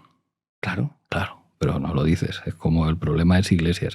No, Si quieres hablamos de Bueno, política... no te estoy acusando de absolutamente nada. Estoy Pero si da preguntando igual, dónde pero- está la línea. Lo que pasa es que, o sea, es como Venezuela es un sistema político. Sí. controvertido, si quieres, en el que unos dicen que hay elecciones libres y otros dicen no son tan libres. Es decir, bueno, pues gobierna la derecha en algunos sitios, sí, pero en algunos no, y han encarcelado a algunos opositores. Y es como, sí, es verdad, pero Repsol hace negocios con ellos y también han encarcelado opositores en otros países como Perú, y Total. en Argentina también están reprimiendo a los opositores y están encarcelando a opositores. Me parece fatal, y lo de Milei me parece muy mal en esa parte, claro. Claro, y entonces, ¿quién defiende a Milei qué? O sea, es como, ¿qué sentido tiene que estemos hablando de la ultraderecha y tú me digas, ya, pero Maduro? ¿Qué me quieres decir con Maduro? De la ultraderecha en sí. Lo que hablo es los valores intrínsecos que dices que son lo repudiable de esas acciones, de esas ideas, las veo replicadas también en sistemas políticos que no te generan tanta aversión. Entonces me parece curioso el saber qué es lo que sí que te liga a un sistema político que utiliza esas mismas medidas que son de represión, de violencia, etcétera, pero no a otra forma de pensar que es la de tu país y la parte de la ultraderecha. ¿Qué país reprime más, a tu juicio, Venezuela o Estados Unidos? No, yo los pondría ahí. Ahí, pero el ejemplo que se pone es el de Venezuela. Cualquiera que... Porque estoy poniéndolo a la idea que tú estás diciendo, estoy buscando la dicotomía entre estos dos conceptos. Lo que te digo es que no es equiparable. O sea, que Venezuela podrá tener todos los defectos del mundo, pero que no es ni de lejos equiparable a estos nazis. Venezuela no es equiparable a Israel. Israel está cometiendo un genocidio y estos tipos están defendiendo el genocidio israelí. Estoy totalmente de acuerdo. O sea, es que te lo juro que estoy más de acuerdo contigo en las cosas de lo que tú te crees. Lo que me cuesta entender es, o sea, yo creo que en el diagnóstico estoy muy de acuerdo contigo en muchísimas cosas. En la ejecución y la solución del problema quizás es donde encuentro más esto. Y para eso me parece que me hace falta entender más el diagnóstico de dónde viene. Y que yo he tenido aquí sentado en este programa una persona que ha estado 4 meses en el helicoide siendo torturada porque ni siquiera porque estaba en contra de las ideas del gobierno, sino porque había sido identificado como un traidor por haber estado en Estados Unidos dando unos cursos, ¿sí? Y ha estado 4 meses donde le han privado de libertad, la ha pasado bastante mal, le han pegado, le han hecho muchísimas cosas. Y no sé si eso puede ser justificable por una idea política. Nunca la tortura es justificable. Claro. ¿Has tenido a alguien que haya sido torturado en España? No, me encantaría tener a alguien que haya sido torturado aquí y que me cuente lo que ha sido su experiencia. Mira que hay opciones. Sí, estoy de acuerdo. O sea, es que para mí no es una cosa oponer una cosa contra la otra, no es justificarlo, es entender el mapa general. Nadie puede estar a favor de la tortura. La tortura es un crimen. Pero es un crimen, se tortura en Venezuela, en Estados Unidos o se tortura en España. Estoy totalmente de acuerdo. Claro. Entonces, diciendo esto, ¿te parece que el gobierno de Maduro es legítimo haciendo cosas que sí que son criticables desde cuando lo hace alguien de ultraderecha? Tan legítimo como los gobiernos que hacen lo mismo. O sea, es como... ¿En España se han producido torturas? Sí. Sí. En Estados Unidos también. En Perú también. ¿Eso les quita legitimidad a los gobiernos? No lo sé, pero la pregunta nunca se formula con el resto. Si hay que hablar de política venezolana como recurso a Venezuela, creo que Venezuela estuvo sometida a un nivel de violencia, de ataques y de presión, incluso a un golpe de Estado, que eso contribuyó a transformar su sistema político y que se hiciera menos pluralista, menos participativo, con más elementos de control gubernamental. Lo que pasa es que difícilmente hubiera podido ocurrir de otra forma con una presión internacional como la que había para que se diera un golpe de Estado en Venezuela. Y ese contexto no se puede obviar. Y claro, hablar ahora de Venezuela, cuando sale precisamente con el caso Koldo y vemos una conversación de estos diciendo, uy, podemos hacer negocios con el petróleo venezolano y a ver si hablamos con Pedro Sánchez y habla con Guaidó, pues creo que eso contribuye a deslegitimar tanto a la oposición venezolana, que estaba en esos negocios con corruptos, como a deslegitimar a todos aquellos que han criticado el sistema político venezolano cuando básicamente lo que pretendían era hacer dinero con su petróleo. Yo para ir y esto discúlpame que me permita mi defensa al honor de este programa, yo traería a Maduro y lo entrevistaría y me encantaría. Genial. ¿Te parece que es mejor o en esa línea que Ndongo, sin duda, a Ndongo? O Vito Quiles? Hombre, claro. De hecho, los argumentos que has utilizado cuando yo te he criticado lo de Ndongo, primero has dicho, bueno, tú también eres muy radical. Ndongo es conservador, pero Nicolás Maduro es muy malo. Ese argumentario revela la capacidad de penetración que tiene la ultraderecha en este país. Te ha faltado decir que las feministas fueron demasiado lejos. O sea, como todo el elenco... Aquí a Irene y hemos hablado bastante. Claro, pero todo el elenco de cuñadismos fachas han empezado a funcionar en tu cabeza en cuanto hemos empezado a tener una discusión más intensa con esto. Entonces, esto hay que hacérselo mirar. Y la capacidad de penetración que tienen determinados argumentos. O sea, de repente te dicen que los nazis mal y lo que aflora en tu mente es Venezuela. O sea, es como, ¿qué ha pasado? O sea, yo creo que una reflexión sobre esto hay que tener, y de hecho, cuando empezamos a profundizar en Venezuela, vemos que no es un país tan distinto a muchos otros de los que nunca se habla, Sí. que es como curiosísimo, que es como, conocí a no sé quién que le torturaron en Venezuela ya, pero nunca has conocido a nadie que le hayan torturado en España. Es como, ¿por qué? ¿Por qué alguien que vive tan lejos, a tantos kilómetros, acaba haciendo una entrevista aquí Sí. y alguien que vive como muy cerquita no la hace? ¿Por qué aparecen, digamos, todos esos significantes? A lo mejor podrías decir, siguiendo con el elenco de argumentos cuñados, hombre, pero es que aquí a quienes han torturado eran todos terroristas. Es como ya, eso dicen los venezolanos también, que son Hablas de la terroristas. ETA y tal, sí. Claro, entonces como no es lo mismo, Me ¿no? parece terrible eso. Seas terrorista o no seas terrorista, Por supuesto. estamos de acuerdo. Sí, me Pero parece eso está terrible bien, la tortura. argumento democrático. Está muy Totalmente de bien. acuerdo. Joder, perdón. Pues fíjate, la ultraderecha la justifica. Si tú le preguntas a esto si les parece la tortura, dicen, sí, para torturar a terroristas Totalmente. o a marroquíes, estupendo. Que a mí no me atrae nada tampoco esa Claro, pero esa entonces forma ¿tiene de- sentido ponerle el micrófono a quien justifica la tortura?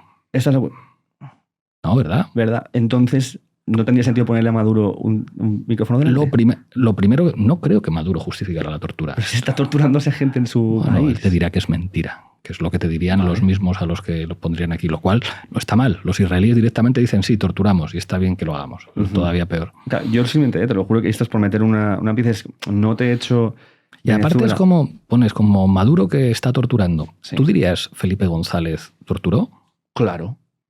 Pero dices Maduro y es un presidente de otro país y sin embargo no dices Felipe González tenemos torturó. aquí. Porque No, igual estos de Podimo dicen, oye, no digas que Felipe González torturó, que Porque somos tienen un podcast el grupo. con Felipe González. No puedo, claro. Sí, Te imaginas que es como es un tío de otro podcast y estás llamando torturador al compañero de al lado. No, o sea, y además si tuviera Felipe González le preguntaría sobre esto, claramente. Pero mi relación o mi conexión ha sido más que nazis, hablemos de Venezuela, es, vale, si se llaman nazis por estas cuestiones y estas cuestiones en un panorama actual las puedo identificar con alguien que sé que tiene más o menos, o no sé cuánto a día de hoy, tu apoyo a nivel ideológico, para mí era más ver si el nombre que se le pone a desde donde se hacen estas acciones que son antidemocráticas cambia a quienes. Torturar está mal, Vale. siempre.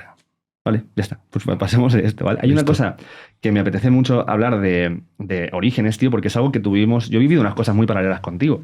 Y entre ellas ha sido el 15M.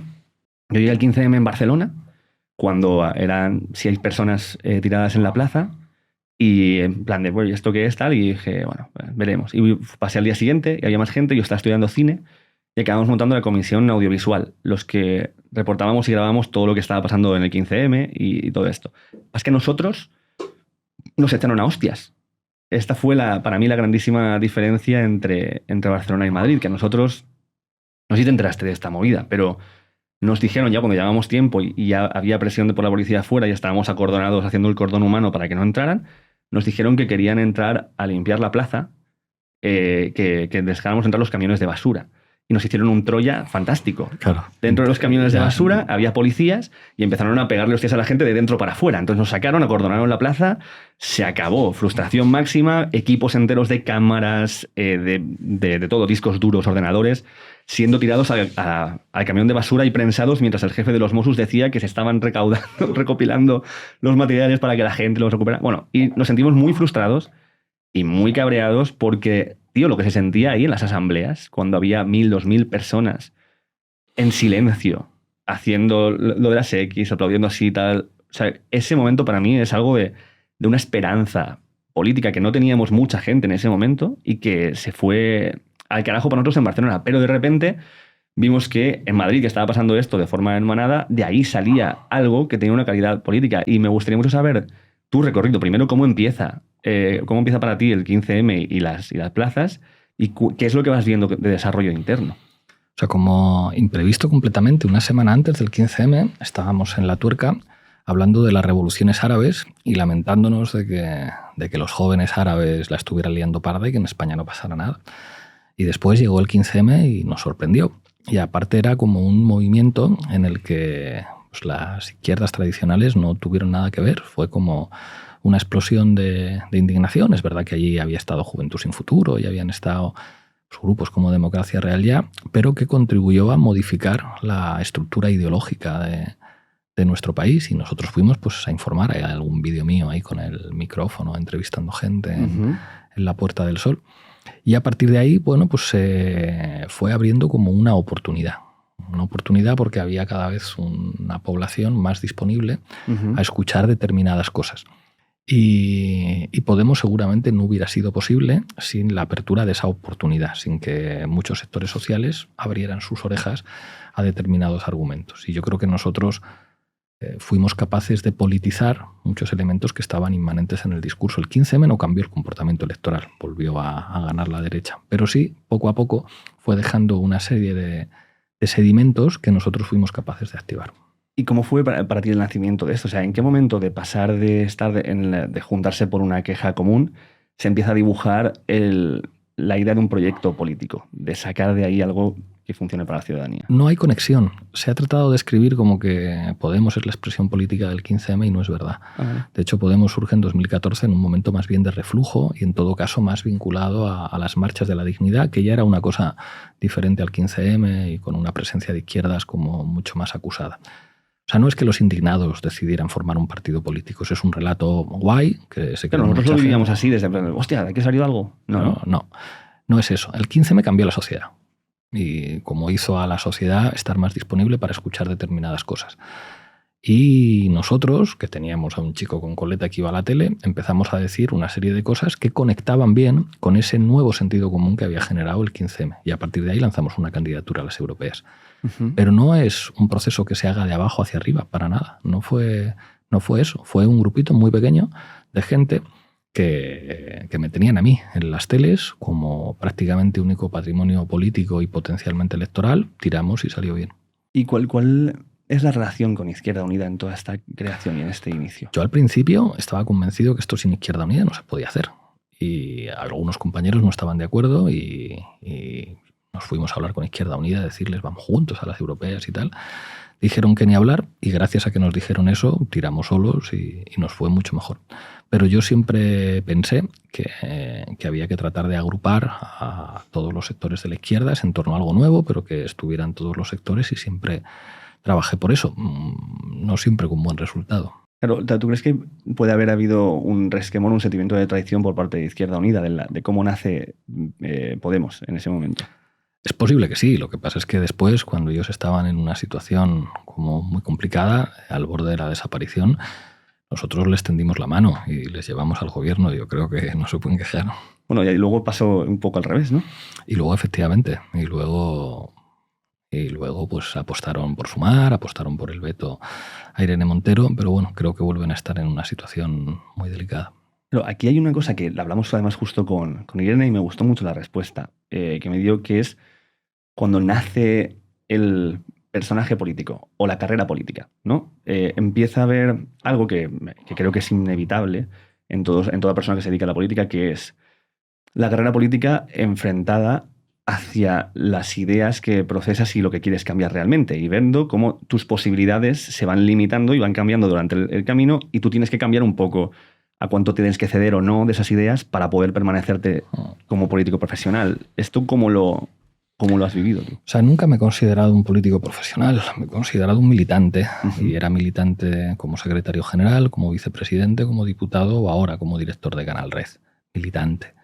Y bueno, hay como diferentes etapas, diferentes momentos. A mí no me resultó satisfactorio lo humano. Me gusta lo que hago ahora, no me gustaba lo que hacía antes, aunque me sirvió para aprender muchas cosas y seguramente lo que hago ahora no sería posible si no hubiera pasado por ahí. Pero yo creo que cada militante tiene que saber dónde es más útil.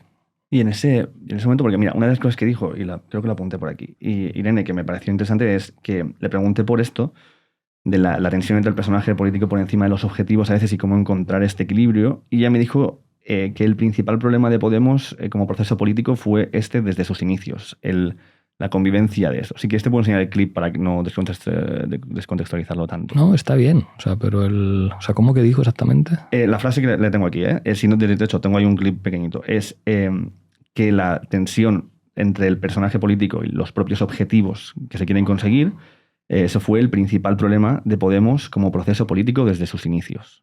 Sí, yo creo que se estaba refiriendo a muchas personalidades que se fascinan con la notoriedad, con los focos, con la buena prensa que les dan algunos medios, sobre todo en la interna de Podemos. Eso ha formado parte de nuestra historia. O sea, cómo cuidaron los medios de comunicación a Errejón y cómo nos machacaban a otros, yo creo que revela bien uno de los problemas que tuvimos. De hecho, ¿cómo nace esta relación que luego da lugar a la fundación del partido con Errejón, por ejemplo? Porque aquí yo noto que hay primero todo hay una amistad antes que esto. ¿Cómo os conocéis? De muchos años en la facultad, militando, y después la época del doctorado y todo eso, nos conocíamos de muchos años. Y nace como cuestión conjunta el empezar a pensar en crear una iniciativa política, ¿uno introduce más al otro? No, él estaba en Venezuela y yo estaba aquí saliendo a la tele, entonces empezamos a pensar el proyecto con gente de izquierda anticapitalista. Ahí estaba gente de IA y Jorge Moruno, que trabajaba conmigo preparando documentos para las intervenciones en la tele. Y vamos, esto está contado. Y hablé con él, le dije que se viniera, no lo terminaba de ver y al final, como mucha gente le insistió, y a partir de 2014 se vino, pero él, cuando digamos se va gestando toda la historia, él estaba trabajando en Venezuela. ¿Y cómo se vive a nivel personal y de relación con una persona algo como lo de Después de Vista Alegre y esta fractura interna, ¿no?, que hubo? Muy difícil, o sea, porque no solamente había relación política, había una relación de amistad, y cuando eso se termina y cuando hay una decepción humana con alguien, pues eso siempre es desagradable y duro. Porque esto es una cosa del poder, tío, y el ir ganando accesos a diferentes grados de poder, que creo que es inevitable, que es tener encuentros con gente que es muy cercana quizás por esta cuestión, también el sentirte solo, acosado a nivel familiar, los scratches, las pérdidas de relaciones, la gente que se va yendo del partido, que eran personas muy cercanas en algún momento. ¿Ha habido algún momento en que pienses, hostia, esto no sé si me ha valido la pena? Constantemente, a mí no me valió la pena, no lo volvería a hacer, te lo he contado muchas veces también. ¿Por qué no lo volverías a hacer? Porque tengo 3 hijos, porque me gusta mucho más lo que hago ahora, porque no volvería a ese nivel de exposición y de violencia. Pero ¿sientes que has tenido que renunciar a partes intrínsecas de ti para poder avanzar? Pues claro, tío, yo no puedo ir por la calle de manera anónima. Tú sales de aquí y te puedes ir a tomar una cerveza y seguramente no te reconoce mucha gente. A mí, en cualquier lugar de España, si voy por la calle, la gente dice, mira ahí, Pablo Iglesias. Y alguno te lo dirán mejor y otro peor. Claro, pero pierdes el anonimato por completo. O sea, no se lo deseo a nadie. ¿Te has arrepentido alguna vez de un discurso que se hizo muy conocido y que te dio mucho a conocer, de lo del no dejar el barrio para no apartarte del barrio? No, porque las circunstancias de mi vida hicieron inviables ciertas cosas. Es como yo salía a correr y iban los niños corriendo detrás de mí. Y se agolpaba gente en la puerta de mi casa a pedirme trabajo o a pedirme cualquier cosa. Entonces primero estuve en Rivas con Irene y finalmente era como, si es que yo no puedo salir. Y bueno, pues encontramos como teníamos claro desde el principio que nos queríamos ir a vivir a un sitio donde pudiéramos estar tranquilos con los peques, donde pudiéramos hacer cosas sin salir de casa con amigos. Y soy consciente de los ataques de los que fuimos objeto, pero vamos, o sea, yo creo que es una de las mejores decisiones de mi vida, o sea, poder estar en un sitio en el que criar a mis hijos con cierta tranquilidad. O sea, yo no me puedo ir a una piscina municipal con mis peques, ni puedo hacer cosas que otra gente puede hacer. Y además ahora, como decirte, o sea, no tengo responsabilidades políticas, estoy muy a gusto. Puede haber también, creo que hay una parte cuando a alguien te empieza a ir un poco mejor en la vida, que también quiere vivir un poco mejor y tener más, más comodidades y más cosas. Genial, pero no era mi caso. A mí siempre me había ido muy bien. O sea, yo tengo la suerte de ser hijo único, mi madre era abogada, mi padre inspector de trabajo. O sea, como mi situación socioeconómica desde el principio estaba estupenda. O sea, como ahí no he notado un plan de, ostras, tío, hay una parte en la que defiendo ideas que creo que las defiendes de forma honesta, pero también en un estado que se mueve mucho por el dinero y por tal, si tengo cierta capacidad económica, pues a lo mejor puedo vivir un poquito mejor de lo que estaba viviendo antes, y no tiene por qué haber algo malo por hacer eso. Es verdad, pero que tampoco era mi caso entonces. O sea, yo tenía la suerte de tener unas condiciones socioeconómicas buenas por razones familiares. Y bueno, pues, claro que sí, pero vamos, que lo que dices, pues que cada uno haga con su dinero lo que quiere. Lo que pasa es que eso no tenía que ver con nuestra crítica. O sea, la clave nuestra es que pues para algunos resultaba como insoportable que alguien de izquierda pudiera tener piscina en su casa y bueno, pues eso también revela cómo es la derecha de este país. La piscina es solo para ellos. O sea, ¿por qué crees que creaba esta crispación eso, concretamente? Porque yo creo que con la izquierda siempre hay como un juicio en el que la derecha es muy agresiva si a alguien de izquierdas le va bien o es feliz o gana pasta. A nosotros lo más grave de lo que nos han acusado es de comprarnos una casa. Pero nunca han podido acusarnos ni de robar, ni de mentir. Pero bueno, eso forma parte de cuáles son los marcos con los que opera la derecha en este país. ¿Tienes colegas de derechas? Alguno. ¿Cómo de importante crees que es esto? De tener colegas de ideologías que no estén siempre alineadas a la de uno. Bueno, los amigos se hacen por las circunstancias. Tú haces amigos, yo qué sé, en el equipo de fútbol, en el colegio de los papás y mamás y te pueden unir diferentes cosas. Hay gentes con las que no te une la política. La que te une pues ser del mismo equipo o jugar al pádel o que tus hijos son amigos en el cole. Ningún problema con eso.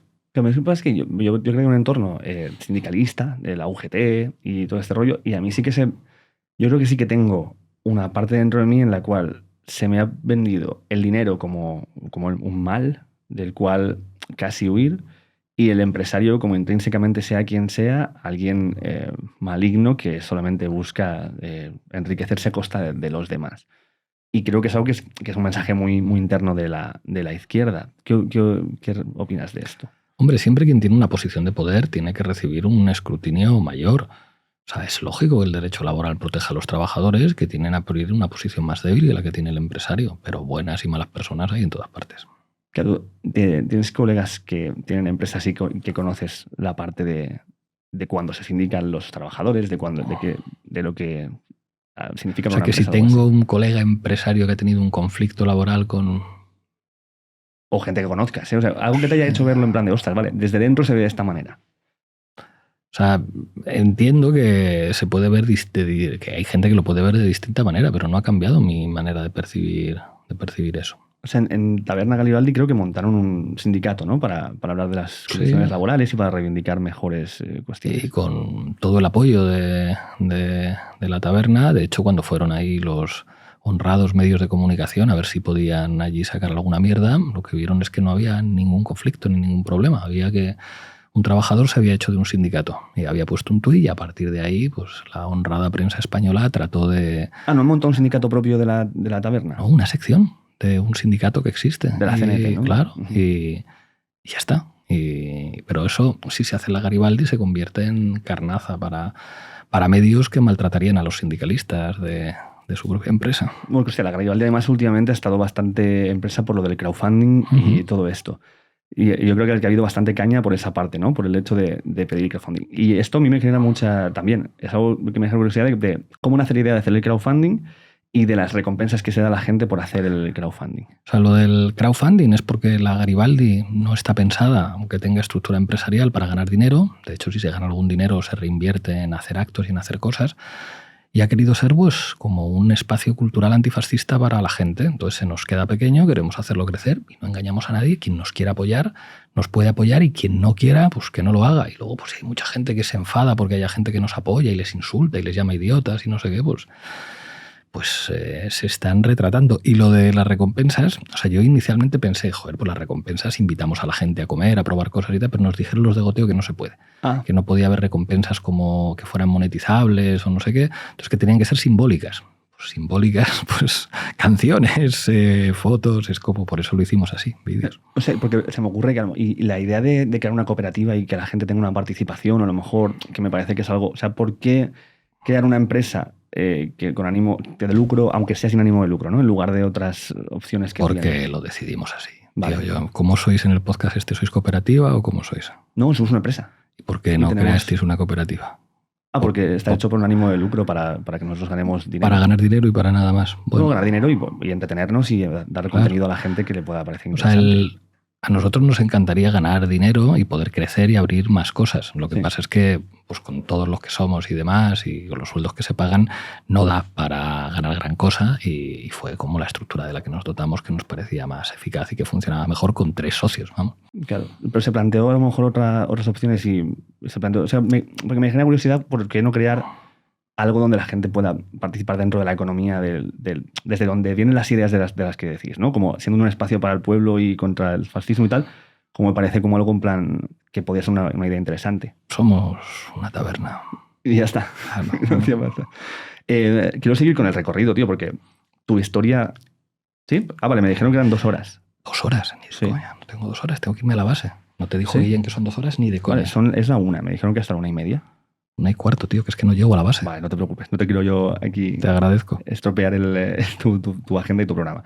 Pero mira, creo que para esto hay una parte para mí súper interesante, que es la subida al poder de Podemos y el llegar a la vicepresidencia con un 10% de los votos, que me parece algo inaudito en este país. Con algo más del 10%. Sí, 11, 12. No era tampoco mucho. O sea, lo miré hace poquito. Si quieres le pido a Raúl que nos lo... Da igual. Puedes buscarlo si quieres, Raúl, y ponerlo por aquí. Claro, tío, ¿cómo vives tú esto de estar siendo profesor de universidad con una propuesta? No sé si tú creías realmente que esto era algo alcanzable y llegar ahí es como en plan sí, o si es el efecto chiquilicuatre de, hostia, sí, llegado también y ahora también ganamos, o tú tenías convicción de que cada paso iba a pasar eso. No, era muy difícil. Se repitieron elecciones muchas veces porque el PSOE no quería que nosotros entráramos al gobierno. Y bueno, pues al final lo conseguimos, pusimos en valor los votos y los apoyos que tuvimos. ¿Cómo es la convivencia con ese PSOE que ya estabas viendo? Conflictiva, difícil. El gobierno siempre fue un terreno de combate, un terreno de batalla. Tratábamos de hacerla cordial, pero era difícil y conflictiva. ¿Pero a qué nivel? O sea, ¿en lo personal? En lo personal no. Teníamos ideas diferentes y representábamos intereses diferentes. Nosotros queríamos subir el salario mínimo interprofesional, queríamos hacer el ingreso mínimo vital, queríamos hacer una reforma fiscal mucho más progresiva, poner impuestos a las energéticas, impuestos a la riqueza, impuestos al patrimonio, las leyes feministas. En política internacional queríamos hacer otras cosas.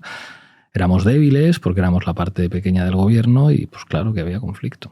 Te voy a decir el dato porque tienes toda razón. Eran 14,3% de los votos, no 10. Y dentro de esto, ¿crees que puede haber sido un peaje el haber empezado con un discurso que no entraba tanto en izquierdas y derechas, sino en la casta y el pueblo, y luego haber cambiado ese discurso o haber abandonado ese discurso por integrarte en la izquierda para pactar con el PSOE? Nosotros siempre fuimos de izquierdas. De hecho, a mí eso se me notaba desde el principio y nunca lo oculté. Lo que decíamos es que el discurso de los de arriba y de los de abajo era un discurso mucho más radical. Y lo sigo manteniendo. Y una de las características de Podemos yo creo que ha sido siempre ser muy críticos con estilos y prácticas de la izquierda antes. Pero aunque algunos quisieron decir, no, es que Podemos dice que no es de izquierdas ni de derechas, jamás dijimos eso. Si es que mi propia trayectoria política era otra cosa. De hecho, desde el principio venían con lo de Venezuela, que no encajaba mucho con eso de ni de izquierdas ni de derechas. De hecho, dentro de esta dicotomía de las izquierdas y las derechas, vosotros encontrasteis como un lugar que también buscabais al votante, que no se sentía representado por ninguna de las dos cosas. Lo siento, ¿no? ¿O no? Hablando de la casta, me parece que se hablaba de que los políticos y empresarios están por un lado y el pueblo por otro, y eso no da igual de qué ideología pueda ser. Nunca da igual. A nosotros solamente nos votaba gente que o había votado al PSOE o a Izquierda Unida o se quedaba en la abstención, pero que tenía valores progresistas. De hecho, cuando el presidente del Sabadell dice que es importante hacer como un Podemos de derechas y surge Ciudadanos, en realidad la clave de Ciudadanos es que opera de manera mucho más efectiva en electores con valores conservadores. Pero los votantes de Podemos siempre tuvieron valores de izquierdas. Eso en todos los estudios de transferencias y de encuestas aparecía. Nunca hubo gente de derechas. Esa gilipollez de yo voté y ahora voto a Vox es mentira. No existe esa gente. La gente que votaba a Podemos y que luego votaba a Vox, dices que es mentira. No hay ningún estudio que diga que esa transferencia ha podido existir. Es un mito. ¿Cuánto crees que hay del origen de Vox y el nacimiento de Vox en que aparezca Podemos? Yo creo que en el caso de Vox, más en el independentismo catalán. Yo creo que Vox encarna un reaccionarismo español de derechas al proceso independentista. Así como Ciudadanos seguramente no, nace como una reacción de los medios de comunicación frente a Podemos y es un medio hiperdopado y potenciado por los medios. Yo creo que el fenómeno de la extrema derecha tiene más que ver con tiene más que ver con reacción al independentismo catalán. Te voy a ir con unas cosas básicas que les estoy preguntando a toda la gente que viene aquí de política. Son los últimos 10 minutos que nos quedan de charla. Y porque me gusta ver un poco cuáles son los análisis o definiciones de diferentes conceptos políticos de la gente que viene aquí. Entonces, uno de ellos sería, ¿cómo definirías a día de hoy izquierda y derecha? Como siempre, o sea, yo creo que hay que acudir al origen de esa definición, que es la Asamblea Nacional Francesa, los defensores de los sectores populares y los actores subalternos se colocan en la montaña y se colocan a la izquierda, los defensores de los intereses de la gente con menos poder económico, y la derecha son aquellos que defienden los intereses del poder. ¿Crees que hay maldad en la derecha? No. Creo que son intereses diferentes. Creo que las cosas no se definen como mal, bien, bueno, malo. Yo estoy muy de acuerdo con eso. Dirías que ¿cómo definirías tu orientación política o el marco teórico político desde el cual defiendes tus ideas? Marxista heterodoxo. Y entre marxista heterodoxo y me imagino que lo opuesto es la ultraderecha, ¿no? O el lado más alejado. No, vamos a no hablar de opuestos, sino lo más alejado de lo que existe a día de hoy. La política no es una línea. No es una línea que vaya de 1 a 10. O sea, no es como, y lo más alejado del marxismo es la extrema derecha. No, hombre, no. O sea, es como no funciona en un eje. Vale. Hay muchos ejes muy complejos que se superponen de marco de análisis, etc. No lo situaría como en una línea que vaya del 1 al 10. De hecho, el centro no existe. O sea, ¿qué es ideológicamente el centro? ¿Qué significa ser de centro?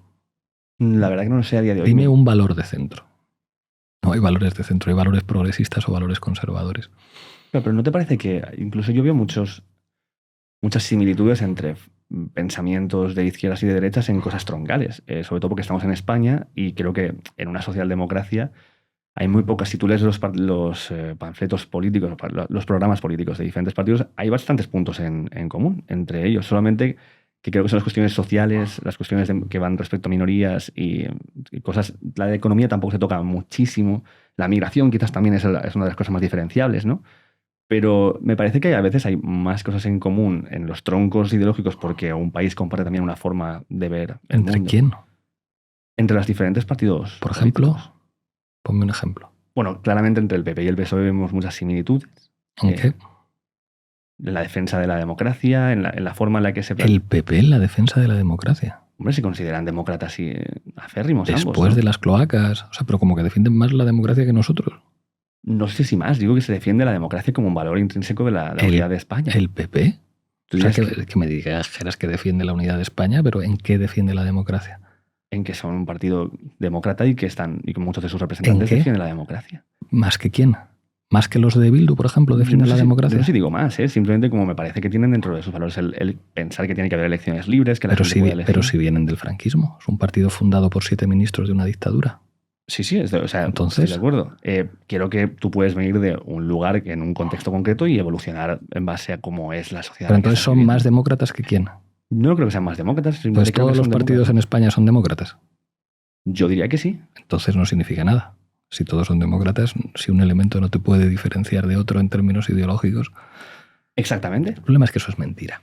Vale. Es mentira que la democracia sea una ideología. La democracia es una correlación de fuerzas. Y el partido que menos elementos puede aportar para definirse como demócrata es el PP, porque es un partido fundado por ministros de una dictadura, porque es un partido que ha practicado la corrupción y la cooptación por parte de las grandes empresas. O sea, yo creo que es indefendible que la democracia sea una de las características del Partido Popular. Es probablemente el partido que menos argumentos tendría para definirse como demócrata. Pero por la fundación del mismo, dices. ¿O por la fundación del mismo, por la utilización de cloacas del Estado, por los casos de corrupción, por todos esos elementos. Claro, yo lo que hablo es de hablar de defender la democracia. Es como con el liberalismo o el sistema capitalista, ¿no? Que quienes lo defienden, lo defienden, pero luego a la hora de la verdad no existe ese libre mercado tanto, ¿no? Por mucho que tú estés defendiendo que eso es lo que debe de existir. Sí, pero es que parece que dices como que defienden más la democracia que otros. No, yo nunca he dicho más. He dicho como que me parece que están dentro de su discurso la democracia es algo a lo que le dan peso e importancia porque consideran que deben de ser elegidos libremente. No veo que estén, evidentemente, toda esta parte de meterse los unos con los otros es algo que pasa, me parece, desde cualquier partido, de usar la prensa, usar el lawfare y todo esto, ¿no? Pues por eso, o sea, es como pocas características democráticas cumplen.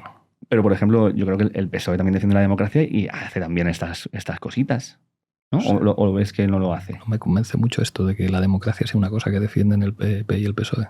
¿No? No mucho, tío. O sea, ¿tú crees que ninguno de los dos son defensores de la democracia? ¿Tú crees que sí? Yo sé lo que dicen, que defienden la democracia y le dan valor. Yo mido 2,10 metros. ¿Soy un ejemplo de lo que es un pivote en el baloncesto? Sí, yo creo que Iglesias representa lo que es un pivote en el baloncesto porque él dice que mide 2,10 metros. Gilipollez.